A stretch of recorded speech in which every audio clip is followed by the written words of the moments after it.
እንግዲህ ሐዋርያው ይሄ ወደ ክሪቲዝም ከመግባታችን በፊት ራሱ ሐዋርያዊ ቅብብሎሽ የሚለውን መግቢያውን ማየት ይኖርብናል ማለት ነው። ሐዋርያዊ ቅብብሎሽ ኢግናሺየስ በጽሁፉ በደብዳቤው ሲያስቀምጥልን ከሐዋርያቱ ይህንን ተቀብለናል ብሎ ሲያስቀምጥልን ዲስቲንክት አድርጎ አስቀምጦልናል።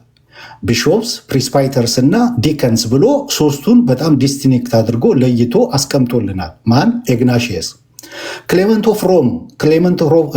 ኦፍ ሮምን ደግሞ በምንመለከትበት ሰዓት ኢንተርቼንጅብሊ ሲጠቀም እናያለን። ቢሾፕስ እና ፕሪስፓይተርን ኢንተርቼንጅብሊ ሲጠቀሙ እንመለከታለን ማለት ነው። እንደ ኢግናሺየስ ዲስቲንክት አላደረጋቸውም። መጽሐፍ ቅዱስን ስንመለከት ደግሞ ቢሾፕና ፕሪስፓይተርን ሴም ቲንግ ክሌመንት እንደተጠቀመው አይነት ኢንተርቼንጅብሊ መጽሐፍ ቅዱስም ሲጠቀም እናያለን።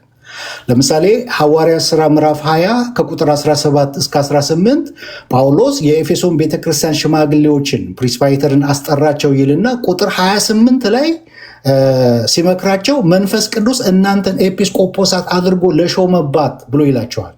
እነዛ ሽማግሌዎች የተባሉት ወዲያውኑ ምን ሲባሉ እናያለን? ኤጲስቆጶስ ተብሎ ሲጠሩ እናያለን ማለት ነው። ኢንተርቼንጅብሊ ሲጠቀም እናያለን መጽሐፍ ቅዱስም። ቲቶ ምዕራፍ 1 ከቁጥር 5 እስከ 7 ላይ በምንመለከትበት ሰዓት ጳውሎስ ቲቶን በየከተማው ሽማግሌዎችን እንዲሾም ያዘውና ወዲያው ቁጥር 7 ላይ ደግሞ የሹመቱ መስፈርት ሲዘረዝር ኤጲስቆጶሳት እንደ እግዚአብሔር መጋቢ የማይነቀፍ ሊሆን ይገባዋል ብሎ ቅድም ሽማግሌ ያለውን ወዲያውኑ ደግሞ ኤጲስቆጶስ ብሎ ኢንተርቼንጅብሊ መጽሐፍ ቅዱስ ሲጠቀም እናያለን ማለት ነው። ሐዋርያዊ ቅብብሎች በተመለከተ ሞር ዲቨሎፕ በሆነ መንገድ ኢራኔስ አስቀምጦታል ብዬ ማለት እችላለሁ። ከነ ቫላንቲነስ ጋር በነበረው ክርክርና ዲቤት በተለይ አገኒስት ሄሬሲስ ቡክ 3 ቻፕተር 3 ላይ እነ ቫለንቲነስ ወይም ግኖስቲኮች የነበራቸው ክሌም ምንድን ነው? ከክርስቶስ ለሐዋርያቱ በይፋ ካስተማራቸው ትምህርት ውጪ ለጥቂት መንፈሳውያን ሰዎች ብቻ ያስተላለፈው ምስጢራዊ እውቀት አለ። ያ እውቀት ደግሞ የደረሰው እኛ ጋ ነው ያለው ብለው ይከራከሩ ነበረ። ሐዋርያዊ ቅብብሎሽ አለን፣ እኛም ትምህርቱን ያገኘነው ከሐዋርያት ተከታዮች ነው ብለው ሰንሰለት ያቀርቡ ነበረ። ለምሳሌ ቫላንቲነስ ትምህርቱን የተማርኩት የጳውሎስ ደቀ መዝሙር ከነበረው ቴዎዳስ ነው ብሎ ሰንሰለት ይዘረዝር ነበር። ኢራኔስ ይሄ ምስጢራዊ እውቀት የሚሉትን ውድቅ ለማድረግ የተጠቀመበት ዋና መከላከያ መሳሪያ ሐዋርያዊ ቅብብሎሽ ነበረ። የሐዋርያት አስተምሮ ከሐዋርያት ጀምሮ ይላል ኢራኔስ። ከሐዋርያት ጀምሮ የሮምን ቤተክርስቲያን ጳጳሶች በመጥቀስ ከሐዋርያት ጀምሮ እሱ እስካለበት ድረስ 12 ኤጲስቆጶሳትን በመዘርዘር ትምህርቱ ይላል በይፋ ከሰው ወደ ሰው የማን ትምህርት? የሐዋርያቱ ትምህርት ከሰው ወደ ሰው በይፋ ከሰው ወደ ሰው ሲተላለፍ የመጣ እንጂ በጓሮ የገባ ምስጢራዊ እውቀት የለም ብሎ ሞግቷቸዋል ኢራኔስ ማለት ነው። መጽሐፍ ቅዱስ ውስጥ በምንመለከትበት ሰዓት ሐዋርያዊ ቅብብሎሽ የሚል ቃል በቀጥታ ቃል በቃል ባናገኝም ትእዛዙንና ተግባሩን ግን እናያለን። ለምሳሌ ሁለተኛ ጢሞቴዎስ ምዕራፍ 2 ቁጥር 2 ላይ ምን ይላል? ከብዙ ምስክሮች ፊት ከእኔ የሰማውን ሌሎች ደግሞ ሊያስተምሩ ለሚችሉ ለታመኑ ሰዎች አደራ ስጥ ብሎ ጳውሎስ ጢሞቴዎስን ሲያዘው እናያለን። ይሄ የአስተምሯዊ ቅብብሎሽን ያሳያል። ከእሱ የሰማውን እሱ ደግሞ ምን እንዲያደርግ እንዲያስተላልፍ ሲያዘው እንመለከታለን። ስለ ኦርዲኔሽን ደግሞ በምናይበት ሰዓት ሁለተኛ ጢሞቴዎስ ምዕራፍ 1 ቁጥር 6 ላይ በእጄ መጫን በአንተ ያለውን የእግዚአብሔርን የጸጋ ስጦታ እንድታነሳሳ አሳስብሃለሁ ሲለው እናያለን። አንደኛ ጢሞቴዎስ ምዕራፍ 5 ቁጥር 22 ላይ ደግሞ ሲናገር በማንም ላይ ፈጥነ እጆችን አትጫን ሲለው እናያለን። ይሄ ጢሞቴዎስ ለሌሎች የመሾም ስልጣን እንደተሰጠው ያሳያል የሚል ክርክር አለ። ኦኬ እንትን እያደረጋችሁ እንትን እያሳየኝ ነው። ፕሮቴስታንቱን ይህንን በተመለከተ በተለይ ኦርዲኔሽንን በተመለከተ ፕሪስባይተርና ጳጳስ ኢንተርቼንጅብሊ ወርድ ነው የሚለውን ኢንፈሳይዝ ያደርጋል። ፕሮቴስታንቱ ፕሪስባይተር የሚለውና ልክ ቅድም ክሌመንት እንዳስቀመጠው መጽሐፍ ቅዱስ ላይም ኢንተርቼንጅብሊ ሲጠቀም እንደነበረው ኦርዲኔሽንን በተመለከተ ፕሪስባይተርና ጳጳስ የሚለው ኢንተርቼንጅብሊ ወርድ ነው የሚለውን ኢንፈሳይዝ ያደርጋል። ማን? ፕሮቴስታንቱ። አስተምሮን በተመለከተ ደግሞ የሐዋርያቱን አስተምሮ ያልያዘ እውነተኛ የጌታ ቤተክርስቲያን ውስጥ አይደለም የሚለውን ሃይሊ ኢንፈሳይዝ ያደርጋል ፕሮቴስታንቱ ማለት ነው። ሌላው በጥንቷ ቤተክርስቲያን የሚታወቁት 5 መንበሮች አሉ። 5ቱ መንበሮች የየራሳቸው መለያ ቀለም አላቸው። የመጀመሪያው መንበር የያዘችው ሮም ነች። ሮም የጴጥሮስና የጳውሎስ መንበር አላት። መለያ ቀለሟ ቀይ ነው። ቀይ የሰማዕትነትና የስልጣን ምልክት ነው። ሁለቱም ሐዋርያቶች የተሰዉት ጴጥሮስም ጳውሎስም የተሰዉት በሮም ነው እንደምታውቁት። ስለዚህ ቀይ ምልክቱ ምንድን ነው? የሰማዕትነትና የስልጣን ምልክትን ያሳያል።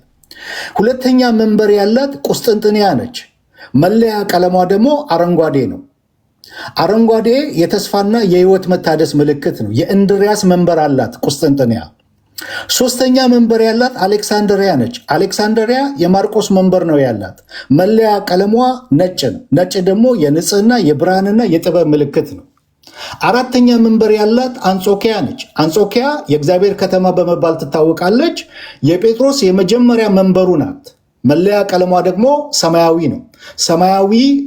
ሰማያዊ ቀለም የሚያሳየው ወንጌል ሰማያዊ መልእክት መሆኑንና የሐዋርያትን ንጽህናን የሚያሳይ ነው።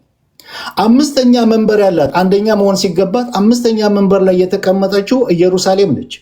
ኢየሩሳሌም የያዕቆብ መንበር አላት። ያዕቆብ ማለት የጌታ ኢየሱስ ክርስቶስ ወንድም ማለት ነው። የያዕቆብ መንበር አላት። መለያ ቀለሟ ደግሞ ሐምራዊ ነው። ሐምራዊ ሮያሊቲንና ፓሽንን የሚያመለክት ነው። የንግስና፣ የሕመም ወይም የመከራን እነዚህን ሁሉ የያዘ ምልክት ነው ሐምራዊ የሚለው ማለት ነው። ኦኬ አሁን ከነዚህ መንበሮቹ ውስጥ ምን ብለናል ስንጀምር? ከነዚህ ከ5ቱ መንበሮቹ ውስጥ የትኛውን መንበር ነው ክሪቲሳይዝ ለማድረግ ዛሬ የመጣ ነው? 3ኛው መንበር ነጩን መንበር ነው። ነጩን መንበር ክሪቲሳይዝ እናደርገዋለን። እውነተኛ ሰንሰለቱን የጠበቀ ሐዋርያዊ ቅብብሎሽ አላችሁን? የሚያኮራ ደረት የሚያስነፋ ሐዋርያዊ ቅብብሎሽ እውነት አላችሁን? ይህንን በታሪክ እንፈትሸዋለን፣ በመረጃ ማለት ነው። ነገር ግን ክሪቲሳይዝ ስናደርግ በባዶ ሜዳ ክሪቲሳይዝ አይደረግም። መለኪያዎች መኖር አለባቸው። መለኪያዎቹን እናስቀምጣለን። 2 መለኪያዎችን አስቀምጣለሁ። የመጀመሪያው መለኪያ ምንድን ነው? ከጽሁፎች እንዲህ ለምሳሌ ሂፖላተስ በ215 ኤዲ ላይ አፖስቶሊክ ትራዲሽን ፓርት 1 ቻፕተር 2 ላይ ምን ብሏል? ኤጲስቆጶስ ሲሾም በአካባቢው ያሉ ጳጳሳት ሁሉ ይገኙ፣ እነሱም እጃቸውን በእሱ ላይ ይጫኑ ይላል። ኤጲስቆጶስ ሲሾም እዚህ ጋር በደንብ እየሰማችሁኝ፣ ኤጲስቆጶስ ሲሾም በአካባቢው ያሉ ጳጳሳት ሁሉ ይገኙ፣ እነሱም እጃቸውን በእሱ ላይ ምን ይበሉ? ይጫኑ። ኤጲስቆጶስ የሚሾሙት በማን ነው ማለት ነው? በጳጳሳት። ይሄ መለኪያ ነው። በደንብ ስሙ። ሁለተኛ በዚሁ መለኪያ ስር ያለ ማለት ነው አፖስቶሊክ ካነንስ ካነን 1 በ300 ኤዲ አካባቢ ተግባር ላይ የዋለ ተብሎ ይታመናል። ምን ይላል? ካነን 1 ኤጲስቆጶስ በ2 ወይም በ3 ኤጲስቆጶሳት መሾም አለባቸው ይላል። ኤጲስቆጶስ በ2 ወይም በ3 ኤጲስቆጶሳት መሾም አለባቸው። ኤጲስቆጶስ ወይም ጳጳስ የሚሾመው በማን ነው ማለት ነው? በጳጳሳት ነው የሚሾመው ማለት ነው። 325 የኒቅያ ጉባኤ ካነን ፎር ምንድን ነው የሚለው? ኤጲስቆጶስ በአውራጃው ባሉ ጳጳሳት ሁሉ ቢሾም ይመረጣል።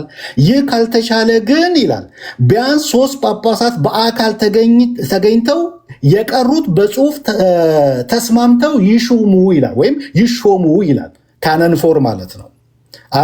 341 የአንጾኪያ ጉባኤ ካነን 19ኛው ካነን ኤጲስቆጶስ ሲኖዶስና ያለ ሜትሮፖሊቲያኑ ሊቀጳጳሱ ማለት ነው ፍቃድ አይሾም።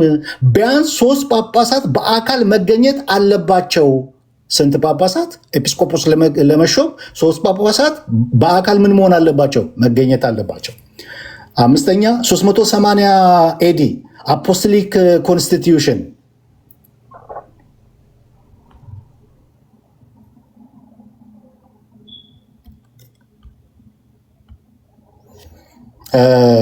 ወገኖች እንትን እያደረጋችሁ ምንድነው ኮፒ ሊንክ ሼር ምናምን እያደረጋችሁ እንትን እየተደረገ ነው መሰለኝ። አፒል አድርግ እያለኝ ነው።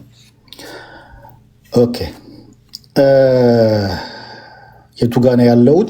እሺ ትልቁ ላይ ሁን እንዴ፣ በቃ ታብታብ እንዲመች ትልቁ ላይ ሁን። ኦኬ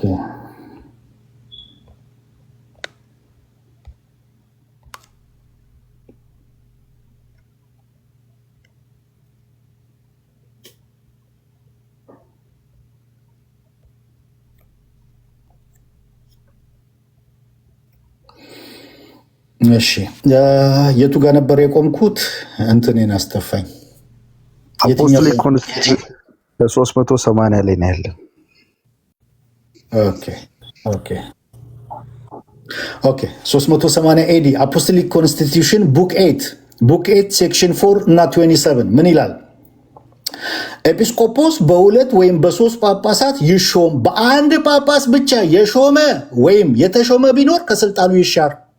380 ኤዲ አፖስቶሊክ ኮንስቲቱሽን ቡክ 8 ሴክሽን 4 27 ኤጲስቆጶስ በሁለት ወይም በሶስት ጳጳሳት ይሾም፣ በአንድ ጳጳስ ብቻ የሾመ ወይም የተሾመ ቢኖር ከስልጣኑ ይሻር። ይሄ ምንድነው? መለኪያ ነው። መለኪያ ቁጥር 1 ነው እያስቀመጥኩ ያለሁት ማለት ነው። ኦኬ መለኪያ ቁጥር 1 ገና አላለቀም። 398 ኤዲ የካርቴጅ ጉባኤ ካነንቱ 398 የካርቴጅ ጉባኤ ካነንቱ ኤጲስቆጶስ ሲሾም ሁለት ጳጳሳት የወንጌል መጽሐፍን በራሱ ላይ ይያዙ፣ አንድ ጳጳስ ይጸልይ፣ ሌሎቹ ጳጳሳት ሁሉ እጃቸውን ይጫኑ። እስካሁን ያየነው በሙሉ ኤጲስቆጶስ ወይም ጳጳስ የሚሾመው በማን ብቻ ነው? በጳጳሳት ብቻ ነው የሚሾመው። ያውም ሁለት ወይም ሶስት ነው የሚለው መለኪያው ማለት ነው። ሰባተኛ የኮፕቲክ ካታኪዝም በተለይ በአቡነ ሽኑዳ ሳልሳዊ ዘመን የተዘጋጀው ስለ ክህነት የሚናገረው ፕሪስቱድ ላይ የሚናገረው አፖስቶሊክ ካነን ዋንን እንደ መሰረት ይጠቅሳል። ኤጲስቆጶስ በሁለት ወይም በሶስት ኤጲስቆጶሳት መሾም አለበት የሚለው ሕግ የሐዋርያዊ ቅብብሎች ዋስትና አድርጎ ያስቀምጠዋል። ይሄ ካታኪዝም ማለት ነው። የኢትዮጵያው ፍትሐ ነገሥት አንቀጽ 4 ቁጥር 54 እና 55 የኢትዮጵያው ፍትሐ ነገሥት አንቀጽ 4 ቁጥር 54 እና 55 ምን ይላል? ኤጲስቆጶስ በአውራጃው ባሉ ኤጲስቆጶሳት ሁሉ ቢሾም ይገባል። ይህ ባይቻል ግን ቢያንስ ይላል 3 ኤጲስቆጶሳት በአንድነት ተሰብስበው ይሹሙት፣ የቀሩት በደብዳቤ ይስማሙ ይላል። ቁጥር 55 ላይ በአንድ ጳጳስ ሊሾም እንደማይገባው ይናገራል ማለት ነው። የማን? የኢትዮጵያው ፍትሐ ነገሥት ማለት ነው። ኦኬ እስካሁን ያቀረብኩት መለኪያ ቁጥር 1 ናቸው። እነዚህ ሁሉ መለኪያዎች ናቸው። አንድ ሐዋርያዊ ሰንሰለት ይህንን መለኪያ ጠብቆ ነው እየተጓዘ ያለው። ቫሊዲቲው የሚለካው በመለኪያ ነው። ይህንን መለኪያ ይህንን መመሪያ ጠብቆ ነው ወይ ሲጓዝ የነበረው የሚለው አንዱ መለኪያ ነው። ሁለተኛ መለኪያ ደግሞ ባሲል የጻፈው ነው። ከሱ በፊት እነ ሲፕሪያንም ይህንን ፖስት አድርጊልኝ። ባሲል የጻፈው ነው። ባሲል የጻፈውን በምናይበት ሰዓት ከሱ በፊት የጻፉ አሉ። እነ ሲፕሪያን እና ፊሬሚሊኖስ ከሱ በፊት የነበረው ጳጳስ ፊሬሚሊኖስ እና ሲፕሪያን ጽፈውታል። እሱን ባሲል ምን ብሎ ጽፎታል?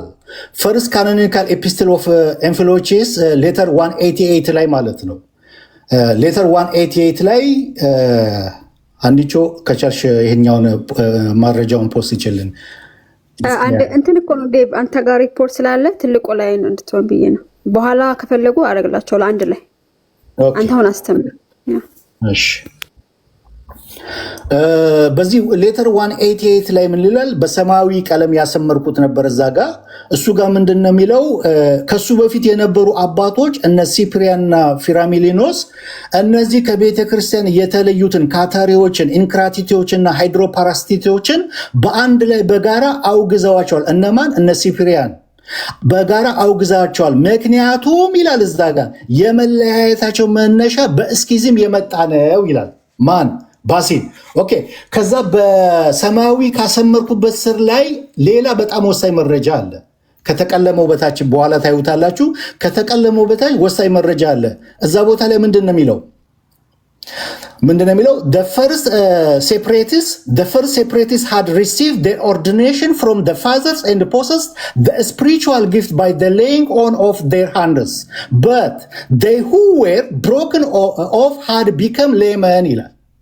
የመጀመሪያዎቹ ተገንጣዮች ማለት ከቤተ ክርስቲያን የተለዩት ሹመታቸውን የተቀበሉት ከአባቶች ነበረ።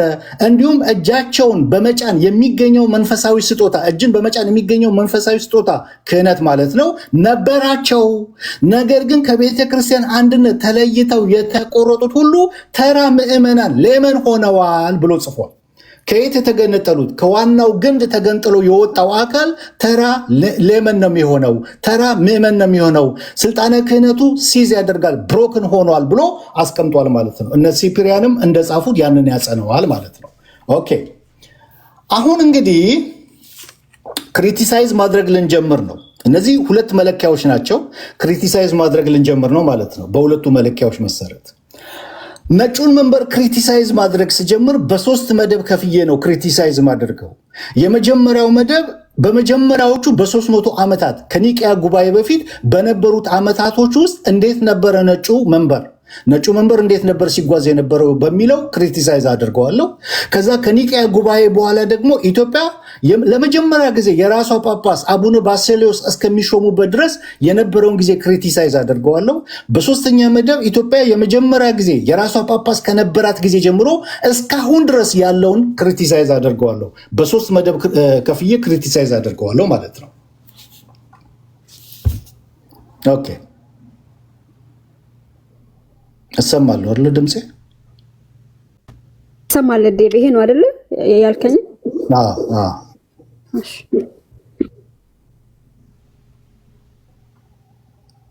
ይሄኛው አይደለም፣ ይሄኛው ኋለኛው ነው።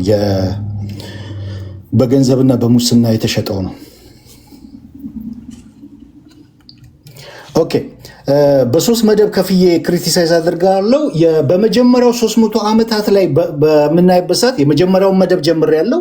በመጀመሪያዎቹ በ300 ዓመታት የነበረውን የነጩ መንበር አካሄድን ስንመለከት ጀሮምና የ10ኛው ክፍለ ዘመን የአሌክሳንድሪያ ጳጳስና የታሪክ ጸሐፊ የነበረው ዩቲከስ ኦፍ አሌክሳንድሪያ በጽሁፋቸው ያጋለጡት ነገር አለ። በደንብ ስሙኝ።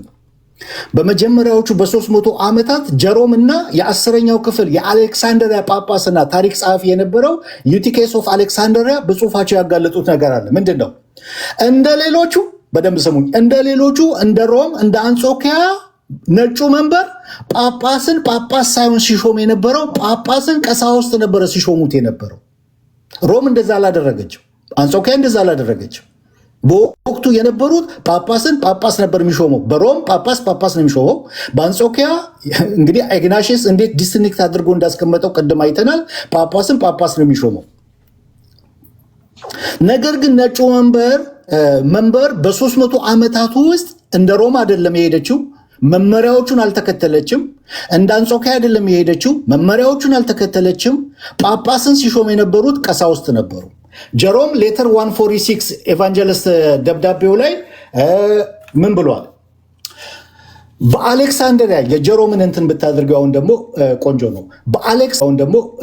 ነው። በአሌክሳንድሪያ እንኳን ይላል ከወንጌላዊ ማርቆስ ዘመን ጀምሮ እስከ ሄራክለስ እና ዲዮናሲዮስ ጵጵስና ድረስ ሽማግሌዎች ፕሪስፓይተስ ሁል ጊዜ ከራሳቸው መካከል አንዱን መርጠው ይሾሙትና በከፍተኛ ማዕረግ ላይ በማስቀመጥ ጳጳስ ብለው ይጠሩት ነበረ። ምኖች እነዚህ ቀሳውስት ነበረ ምን የሚያደርጉት የነበረው? ጳጳስን በላያቸው ላይ የሚሾሙት የነበረው። እንግዲህ ቀሳውስት ከጳጳስ ያነሰ ስልጣን ነው ያለው፣ ግን ቀሳውስቶቹ ነበሩ ጳጳስን የሚሾሙት። ኦኬ የ10ኛው ክፍለ ዘመን የአሌክሳንድሪያው ጳጳስና ታሪክ ጸሐፊ የነበረው ናዝም አልጆሃር ወይም ደግሞ በላቲኑ አናል በተባለው የታሪክ መጽሐፉ ላይ ምን ብሏል? ልክ ከማርቆስ ጀምሮ ይሄ ነገር እንደነበረ ይናገርና 12ቱ ቀሳውስት ይላል 12ቱ ቀሳውስት እጃቸውን ጭነው ይሾሙ ነበረ ጳጳስን ይላል። 12 ቀሳውስት ማርቆስ እንዳለን እንደነገረን ብሎ ያስቀምጥና ማርቆስ 12 ቀሳውስት ሾሟል። ከነዛ 12ቱ ቀሳውስት 11ዱ እጃቸውን በአንዱ ላይ ይጭኑና ጳጳስ አድርገው ይሾሙ ነበር ብሎ ናዝም አልጀዋር ወይም ደግሞ በላቲኑ አናል በተባለው መጽሐፉ ላይ አስፍሮታል ማለት ነው። ኦኬ ይህ አካሄዳቸው እንግዲህ አስቀድሞም ሰንሰለቱ ጤናማ እንዳልነበረ ነው የሚያሳየው። ከሐዋርያዊ ትፍቶች ወይም ደግሞ ከራሳቸው ካታኪዝም ጋር ይጋጭ ነበረ በመጀመሪያዎቹ በ300 ዓመታት ማለት ነው። ሂፖላተስ በ215 ኤዲ ላይ ቅድም እንዳነበብኩት በአፖስቶሊክ ትራዲሽን ፓርት 1 ቻፕተር 2 ላይ ምን ብሏል? ኤጲስቆጶስ ሲሾም በአካባቢው ያሉ ጳጳሳት ሁሉ ይገኙ፣ እነሱም እጃቸውን በእሱ ላይ ይጨኑ። ማን ነው ጳጳስን የሚሾመው አለ ሂፖላተስ ሲናገር፣ ጳጳስን የሚሾመው ጳጳሳቶች ናቸው አለ። አፖስቶሊክ ካነን ቅድም ያየ ነው። ካነን 1 በ300 ኤዲ ላይ የነበረው ምን ይላል? ኤጲስቆጶስ በ2 ወይም በ3 ኤጲስቆጶሳት መሾም አለበት ይላል። የኒቅያ ጉባኤ 325 ካነን 4 ኤጲስቆጶስ በአውራጃው ባሉ ጳጳሳት ሁሉ ቢሾም ይመረጣል። ይህ ካልተቻለ ግን ቢያንስ 3 ጳጳሳት በአካል ተገኝተው የቀሩት በጽሁፍ ተስማምተው ይሾሙ ይላል። የአንጾኪያ ጉባኤ 341 ካነን 19 ኤጲስቆጶስ ሲኖዶስና ያለ ሜትሮፖሊታኑ ሊቀ ጳጳሱ ማለት ነው ፍቃድ አይሾም። ቢያንስ 3 ጳጳሳት በአካል መገኘት አለባቸው። አፖስቶሊክ ኮንስቲቱሽን 380 ኤዲ ቡክ 8 ሴክሽን 4 እና 27 ኤጲስቆጶስ በ2 ወይም በ3 ጳጳሳት ይሾም። በአንድ ጳጳስ ብቻ የሾመ ወይም የተሾመ ቢኖር ከስልጣኑ ይሻር። በጣም ይገርማል። የካርቴጅ ጉባኤ 398 ካነንቱ ኤጲስቆጶስ ሲሾም 2 ጳጳሳት የወንጌል መጽሐፍ በራሱ ላይ የያዙ አንድ ጳጳስ ይጸልይ፣ ሌሎቹ ጳጳሳት ሁሉ እጃቸውን ይጫኑ። እስካሁን ያየነው ኤጲስቆጶስን የሚሾመው ኤጲስቆጶስ ነው፣ ጳጳስን ጳጳሳት ናቸው የሚሾሙት። ኦኬ። የኮፕቲክ ካታኪዝም በተለይ በአቡነ ሽኑዳ ጊዜ ቅድም ያልኩት ምን ብሎ ኤንፈሳይዝ ያደርጋል? አፖስቶሊክ ካነንስ ካነን ዋንን ኤንፈሳይዝ ያደርግበታል። የኢትዮጵያው ፍትሐ ነገሥት አንቀጽ 4 ቅድም እንዳየነው ቁጥር 54 እና 55 ኤጲስቆጶስ በአውራጃው ባሉ ኤጲስቆጶሳት ሁሉ ቢሾም ይገባል። ይህ ባይቻል ግን ቢያንስ 3 ኤጲስቆጶሳት በአንድነት ተሰብስበው ይሹሙት ይላል። ሌሎቹ ደግሞ በደብዳቤ ይስማሙ ይላል። ኦኬ። አሁን እንደተመለከትነው በሙሉ መመሪያዎቹ ሌሎቹም የሮምም የአንጾኪያም ሲከተሉት የነበረው ኤጲስቆጶስን ሲሾሙ የነበሩት ኤጲስቆጶስ ማለት ጳጳስን ሲሾሙ የነበሩ ጳጳሳት ናቸው። ነጩ መንበር ግን አሌክሳንድሪያ ግን ኤጲስቆጶስን ወይም ጳጳስን ሲሾሙ የነበሩት ቀሳውስት ነበሩ። ከትውፊቱ ጋር ከትራዲሽኑ ጋር የተጋጨ የተምታታ ማለት ነው። ይህንን የካቶሊክ የታሪክ ምሁር ሉሲየስ ዱቼስ የተባለ ማለት ነው። የካቶሊክ የታሪክ ምሁር ሉሲየስ ዱቼስ የተባለው በእስክንድሪያ ይላል ምን ብሎ ተናገረ? በእስክንድሪያ የነበረው የሊቀ ጳጳሳት ሹመት ከሌሎች ቦታዎች የተለየና የሐዋርያዊ ቅብብሉ ሰንሰለት በቀሳውስት ጣልቃ ገብነት የተቋረጠ ነው ብሏል። ብሮክን ሆኗል፣ ተሰብሯል። ምን ብሏል? በእስክንድሪያ የነበረው የሊቀ ጳጳሳት ሹመት ከሌሎች ቦታዎች የሚያነጻጽረው ከማን ነው? ከነ ሮም ከቀዩ መንበር፣ አረንጓዴው መንበር እንኳን ከኒቅያ ጉባኤ በኋላ ነው የመጣው። ከሰማያዊው መንበር ከአንጾኪያ፣ ከሐምራዊው መንበር እያነጻጸረ ነው። ምን ይላል? በእስክንድሪያ የነበረው የሊቀ ጳጳሳት ሹመት ከሌሎች ቦታዎች የተለየና የሐዋርያዊ ቅብብሉ ሰንሰለት በቀሳውስት ጣልቃ ገብነት የተቋረጠ ነው ብሎ ስለዚህ የነጩ መንበር ሐዋርያዊ ቅብብሎሹ ገና ከጅምሩ የተመታ ነው። ሰምታችሁኛል አደለ? ነጩ መንበር ሐዋርያዊ ቅብብሎሹ ኒቅያ ጉባኤ ጋር እንኳን ሳይደርስ ቅብብሎሹ የተመታ ነው። ለዚህ ነው የከሸፈ ያልነው። ይሄ ደረት የሚያስነፋ ደረት የሚያስደልቅ አፖስቶሊክ ሰክሴሽን የላችሁም። የሚያኮራ አፖስቶሊክ ሰክሴሽን የላችሁ። ይሄ ገና መጀመሪያው መንካታችን ነው። ገና ታዩታላችሁ።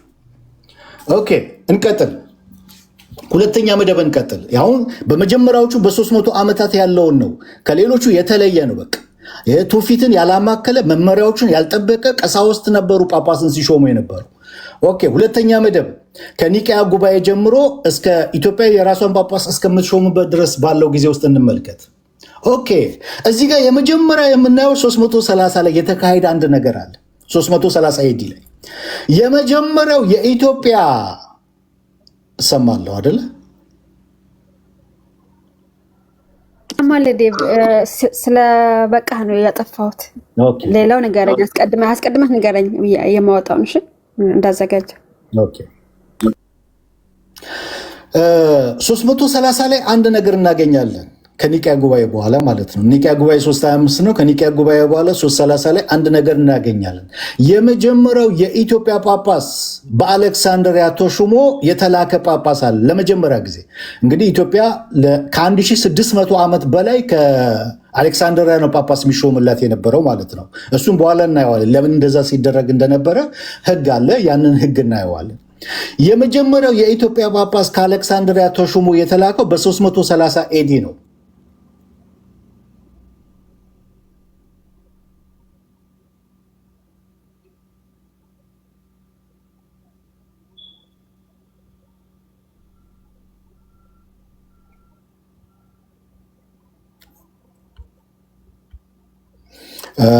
እንትን እያደረጋችሁ ታች ያላችሁ ኮፒሊንግ ሼር እያደረጋችሁ 10 አፒል አድርግ እያለኝ ነው። ኦኬ፣ በ330 ኤዲ ላይ የመጀመሪያው የኢትዮጵያ ጳጳስ ተሹሞ የተላከበት ነው። በ330 ኤዲ ኦኬ። ማናቸው የመጀመሪያው ጳጳስ ለኢትዮጵያ ተሹሞ የተላኩት? አባ ሰላማ ከሳቴ ብርሃን ይባላሉ። ፍሬምንጦስ አባ ሰላማ ከሳቴ ብርሃን ይባላሉ። ፍሬምንጦስ በማን ነው የተሾሙት? በአትናቴዎስ። ኦኬ። ይህ ታሪክ እንግዲህ ሩፊነስ በታሪክ መጽሐፉ ዘግቦታል። ሩፊነስ ከፍሬምንጦስ ወንድም ሰምቶ እንደጻፈ ዘግቦልናል። ፍሬምንጦስ ወደ ኢትዮጵያ ጳጳስ እንዲላክ እንደጠየቀና አትናቴዎስ ከአንተ የተሻለ ለዚህ ስፍራ የሚሆን ማን አለ ብሎ ራሱን ፍሬምንጦስን እንደሾመው ይተርክልናል ሩፊነስ ማለት ነው በታሪክ መጽሐፉ።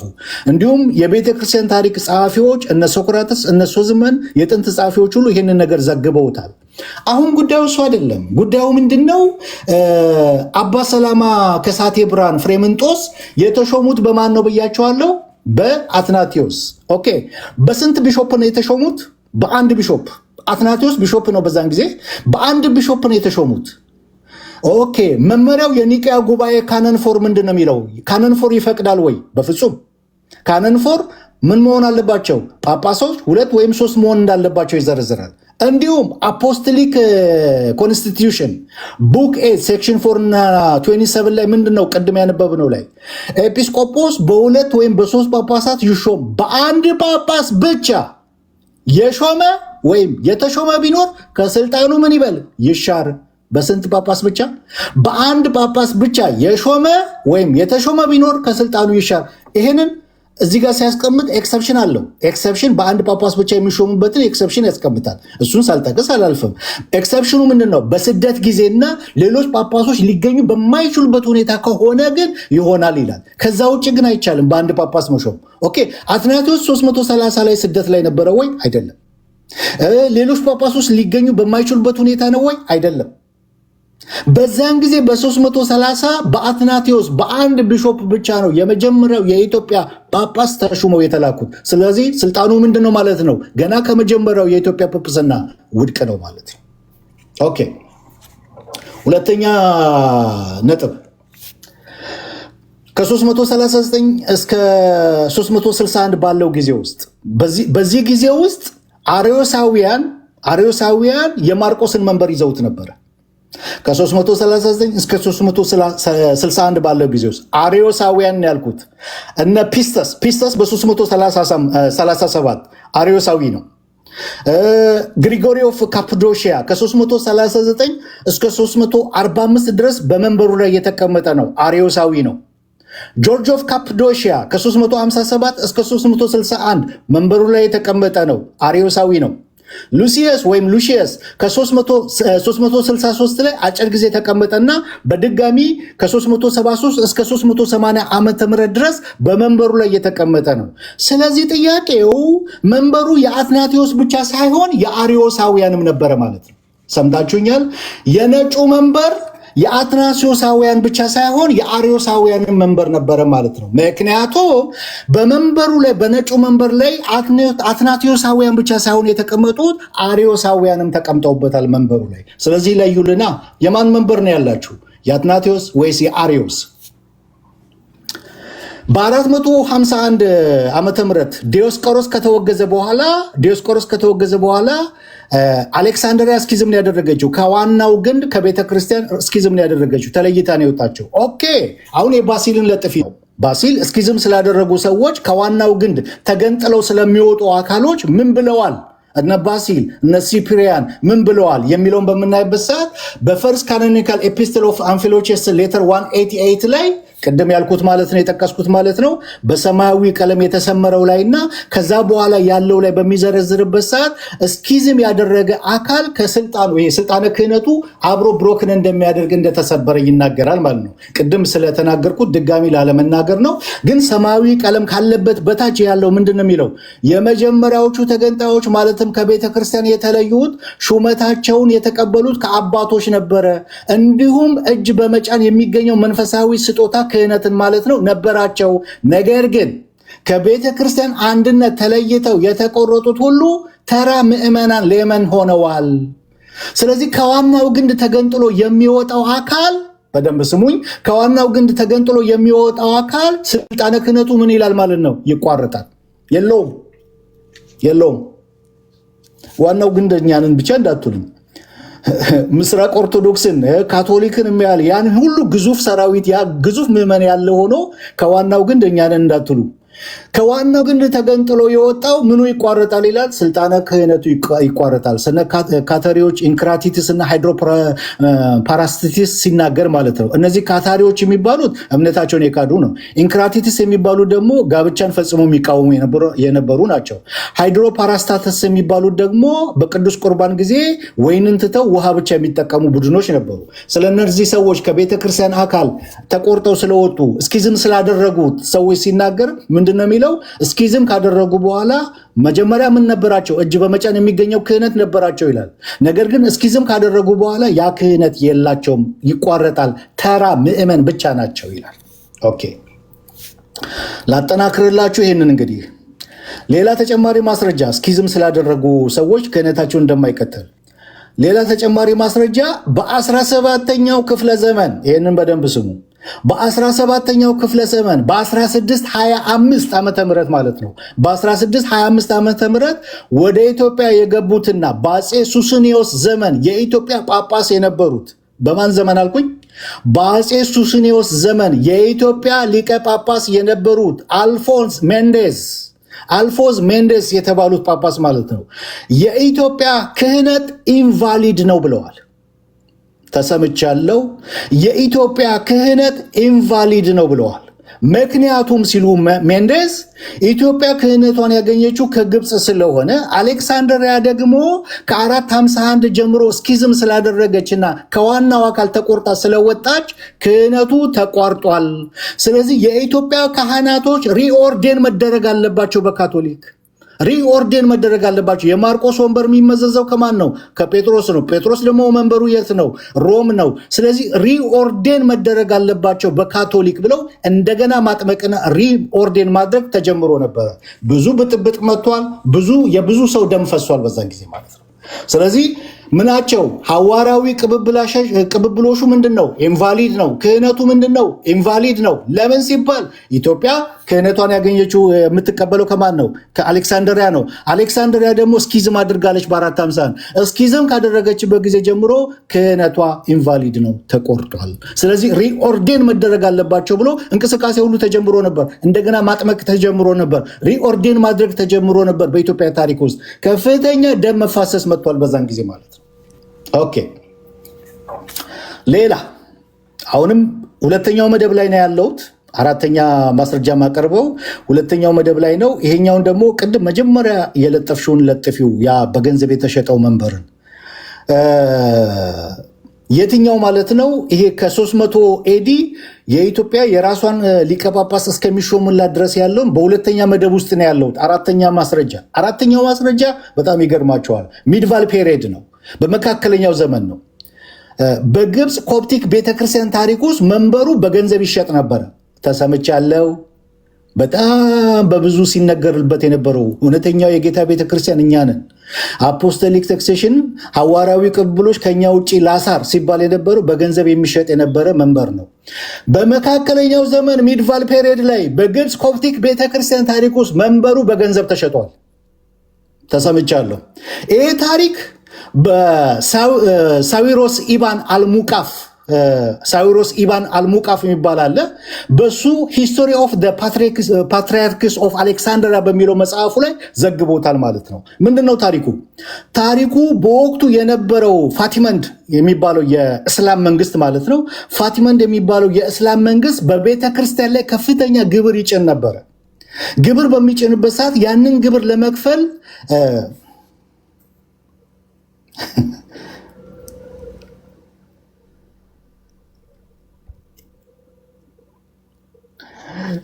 ኮፒሊንግ ሼር ምናምን እያደረጋችሁ በሪፖርት አናቆሙም። ዛሬ ይህንን ጉድ ሳናጋልጥ ኦኬ። ሌሎች ወገኖች ኮፒሊንክ ምናምን እያደረጋችሁ እስከዛ ወይም ውሃ ምናምን ጠጣ። ዴቭ እዚህ ላይ ቆም፣ እዚህ ጋር ነው ያለኸው። እስከዛ ወገኖች ታብታብ አድርጉ። ዴቭ ውሃ ጠጣ፣ ሌሎች ያውሩ። እስኪ ዩሲ ጀስ ምናምን ኒቂያ ጆ ትንሽ ታንፍሱ። ታብታብ አድርጉ ፕሌስ ወገኖች። ታቡ ወደ 500 ኬ አስገቡት። እሺ፣ ማውራት የሚፈልግ ሰው አለ? ዴቭ ውሃ እስኪጠጣ ድረስ አይ ትንሽ እኔ እንትኑ በዛ ብዬ ነው ድብደባው በዛና ምንም ቢሆን አብረ በልተል ጠጥተህ እንደዚህ ታፕታፕ ሼር አድርጉ እስቲ ወገኖች። ቢቋረጥም ዛሬ የሚቆም አይነት አይደለም።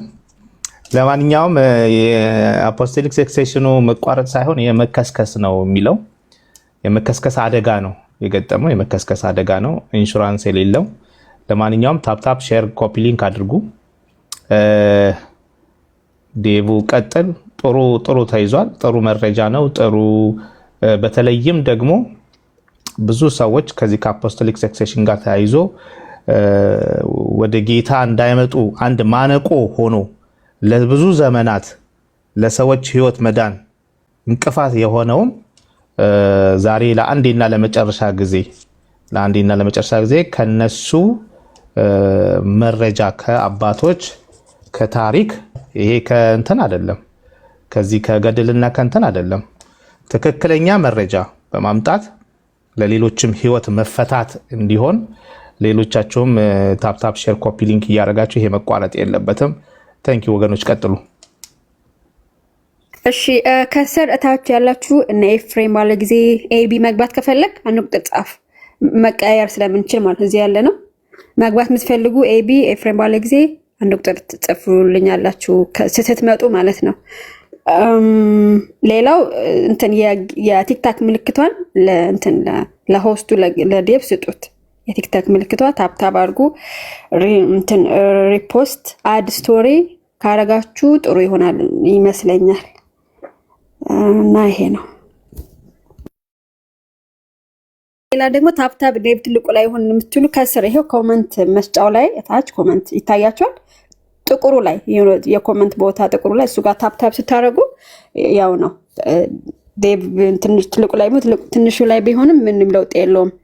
የኮመንት መስጫ ላይ እዚህ ጋር ታፕታፕ ማድረግ ይቻላል። እሺ ዴብ አሁን ቀጥል። እንትን ካልክ አሁን ጥሩ ነው ዴብ። ያ አሁን ሰላም አለ። እኔ ስናገር ነው የሚጀመር። ኦኬ እንቀጥላለን። የትኛው ላይ ነን ወገኖች? ሁለተኛው መደብ ላይ ነው ያለነው። ሁለተኛው መደብ በሶስት መደብ ከፍዬ ነው ክሪቲሳይዝ እያደረኩ ያለሁት የነጩን መንበር። ሁለተኛው መደብ ላይ ነን። ከሁለተኛው መደብ ደግሞ 3 ፖይንቶችን አቅርብ ያለው ክሪቲሳይዝ ያደረኩበትን።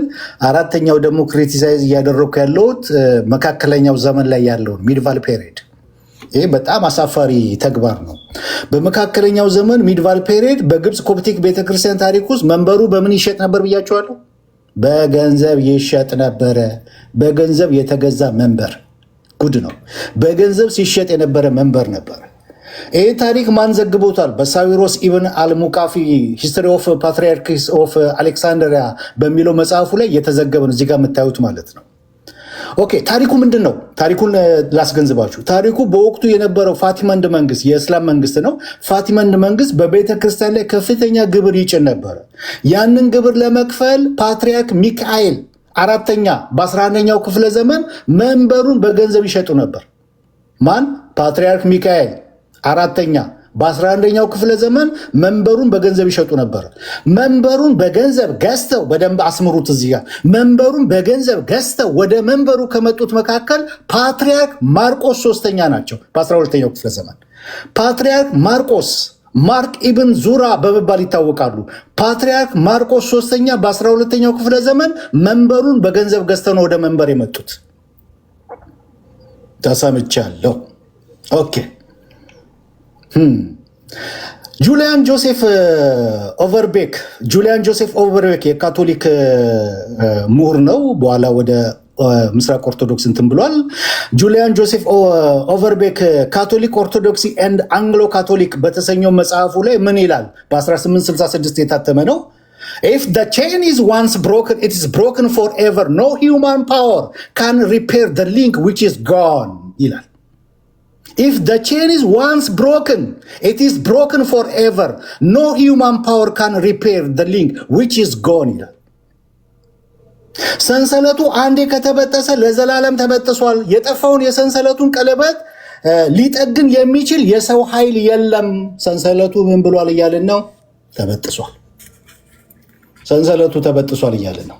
ኦኬ አሁንም ኢትዮጵያ የመጀመሪያውን ፓትሪያርክ የራሷን ፓትሪያርክ ራሷን ችላ ከወጣችበት ጋር ከመግባታችን በፊት ኢትዮጵያ ማለት አሌክሳንድሪያ ለግብፅ የምትልካቸው ጳጳሶች ቅድም ያልኳችሁ በአትናቴዎስ የመጀመሪያው አቡነ ሰላማ ከተሾሙበት ጊዜ ጀምሮ አቡነ ባስልዮስ የኢትዮጵያ ሊቀነ ጳጳስ ሆነው የመጀመሪያ ራሷን ችላ የራሷ ጳጳስ እስከሚኖራት ድረስ አሌክሳንድሪያ ለኢትዮጵያ የላከቻቸው ጳጳሳት ቁጥር 112 ናቸው። ይህንን ሀኒቾ ከፈለግሽ ያንን እንትኑን ማሳየች ያለሽ ቁጥሩን የሚያሳየውን 112 ጳጳሳት ወደ ኢትዮጵያ ተልከዋል። አቡነ ባስልዮስ እስከሚመጡበት ድረስ አሌክሳንድሪያ ለኢትዮጵያ 112 ጳጳሳትን ሾማለች ማለት ነው። ኢትዮጵያ ለመጀመሪያ ጊዜ የራሷ ጳጳስ ከተሾመላት ከአቡነ ባስልዮስ እስከ አቡነ ማቲያስ ማለት ነው። አቡነ ማቲያስ ናቸው አይደል አሁን ያሉት። ከስድስቱ ጳጳሳት የተወሰኑትን ደግሞ በኋላ እንመለከታለን ማለት ነው፣ በሶስተኛው መደብ ላይ ማለት ነው። የመጀመሪያው ግን ኢትዮጵያ ይሄ አሌክሳንድሪያ ለኢትዮጵያ ልትሾም የቻለችበት ምክንያት ይሄ ነገር ከ1600 ዓመት በላይ ሊቀጥል የቻለበት ምክንያት ምንድን ነው ብለን ስናል ሲዶ ናይሲያ ካነን ፎሪቱ ነው። ሲዶ በኋላ የተጨመረ ተብሎ የሚባል ነው። ሲዶ ናይሲያ ካነን ፎሪቱ ወይም በታሪክ የኒቅያ 80 ቀኖናት ተብሎ የሚታወቀው ላይ ምን ይላል? አንድ ህግ አለ። ኢትዮጵያ ከራሳቸው መካከል ጳጳስ እንዳይሾሙ ጳጳሳቸውንም ከግብፅ እስክንድሪያ እንዲቀበሉ የሚል ህግ ነበረ። በዚህ ህግ መሰረት ከ1600 ዓመት በላይ ኢትዮጵያ ጳጳስን የሚላክላት ነበር። የራሷ ጳጳስ እንድትሾም ህጉ አይፈቅድላት ነበር። ኦኬ፣ በደንብ ስሙኝ።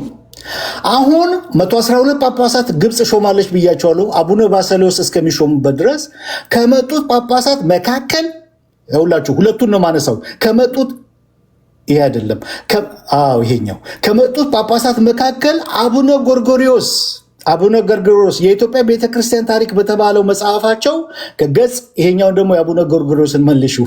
አቡነ ጎርጎሪዮስ የኢትዮጵያ ቤተክርስቲያን ታሪክ በተባለው መጽሐፋቸው ከገጽ 92 እስከ 93 እንደሚናገረው ሁለት ጳጳሶችን ሜንሽን ያደርጋሉ። አቡነ ሳይሮስ እና አባ አብዱል ሁለት ይገኛሉ። ግብፅ ወይም አሌክሳንድሪያ ለኢትዮጵያ ከሾሞቻቸው ጳጳሳት ውስጥ ሁለቱ ጳጳሶች እንመልከት። አቡነ ሳይሮስ እና አባ አብዱል የሚባሉትም ማለት ነው። አቡነ ሳይሮስ ከግብፅ እስልምና ምክር ቤት ጋር ስምምነት አድርገው የመጡ ናቸው። በክርስቲያን ምክር ቤት ጋር ከነሱ ጋር ስምምነት አድርገው የመጡ ሳይሆኑ ከግብፅ እስልምና ምክር ቤት ጋር ስምምነት አድርገው የመጡ በኢትዮጵያ ብዙ መስጊዶችን ያስገነቡ ናቸው። ብዙ መስጊዶችን ያስገነቡ ኋላ ሲታወቅባቸው እስር ቤት የገቡ ናቸው። ከዛ ደግሞ ቀጥሎ የመጡት አባ አብዱል የሚባሉ ናቸው። አብዱል ሙስሊም ጳጳስ ነው። ሙስሊም የሆነ ጳጳስ ነው። ሙስሊም የሆነ ጳጳስ መጥቶ በመንበሩ ላይ ተቀምጧል። ሰምታችሁኛል?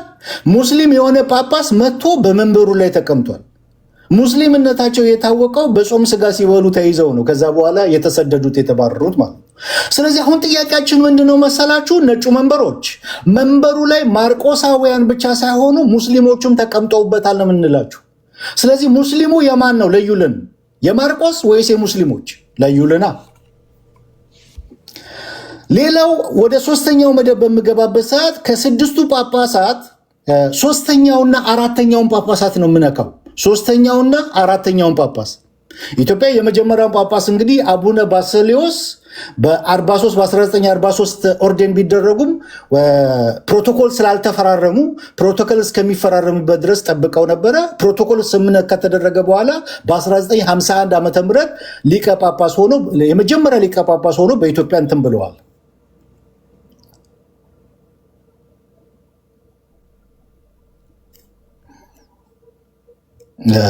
እሺ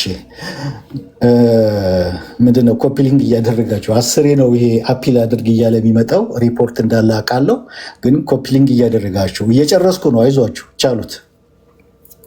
እሺ ዴቭ ካቋረጥ ካይቀር እንትኑ ስክሪን ላይ ያላስገባሁት 2 ፔጅ ስለሆነ አይገባም ስክሪን ላይ፣ ለዛ ነው አይገባም። የሚፈልግ ካለ በውስጥ እንልካለን። ቀጥል ዴቭ። እሺ ሶስተኛው መደብ ላይ ገብቻለሁ። ሶስተኛው መደብ ምን ብያለሁ?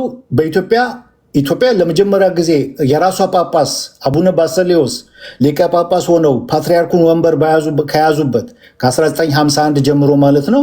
ኦርዴን የተደረጉት የተሾሙት በ1943 ነው። ነገር ግን ምን ብያቸዋል? ፕሮቶኮል ስምምነት አልተደረገም ነበረ። ፕሮቶኮል ስምምነት እስከሚደረግበት ድረስ ጠብቀዋል። በ1951 ፕሮቶኮል ስምምነት ከተፈጸመ በኋላ የመጀመሪያው ሊቀ ጳጳስ ሆነዋል፣ ወንበሩን ይዘውታል ማለት ነው። ኦኬ ከአቡነ ባስሌዎስ ጀምሮ እስካሁኑ አቡነ ማቲያስ ድረስ ስንት ጳጳሶች አሏት ኢትዮጵያ? የራሷ 6 ጳጳሶች። ከ6ቱ ጳጳሶች ሶስተኛውና አራተኛውን ጳጳሶች ነው የምነካው። ከ6ቱ ጳጳሶች ሶስተኛውን ጳጳስና አራተኛውን ጳጳስ። ኦኬ ሶስተኛው ጳጳስ ማን? አቡነ ተክለ ሃይማኖት። አራተኛው ጳጳስ አቡነ መርቆሪዎስ። ኦኬ አሁን ለምንድን ነው ዳዊት እነዚህን ጳጳሶች ለይተህ የምትነካቸው? ምክንያቱም መመሪያውን ያልጠበቀ ነው። ምክንያቱም ቅድም ስንዘረዝረው እየመጣንበት ያለውን ትክክለኛ ኦርዲኔሽን በምን ሲካሄድ እንደነበረ መመሪያዎችን፣ ትውፊቱን፣ የራሷን ካታኪዝም፣ ፍትሐ ነገሥትን ያስቀምጥ ያን ሁሉ የጣሰ ነገር ተደርጓል። ምንድን ነው? ሶስተኛውና አራተኛው ጳጳስ አቡነ ተክለ ሃይማኖትና አቡነ መርቆሬዎስ በጳጳሶች ሳይሆን የተመረጡትና የተሾሙት ደርግ ነው የሾማቸው። ሰምታችሁኛል? ደርግ ነው የሾማቸው። ከዛ በፊት የነበረው ጳጳስን ከገደለ በኋላ አቡነ ተክለ ሃይማኖትን ወደ ስልጣን ያመጣቸው እንዲመረጡ ያደረገው ማን ነው? ደርግ ነው። አቡነ መርቆሬዎስን ከዛ በኋላ አቡነ ተክለ ሃይማኖት ሲሞቱ አቡነ መርቆሬዎስን ወደ ስልጣን ያመጣው ማን ነው? ደርግ ነው። በማን የተሾሙ ናቸው? በደርግ የተሾሙ ናቸው። ሰምታችሁኛል?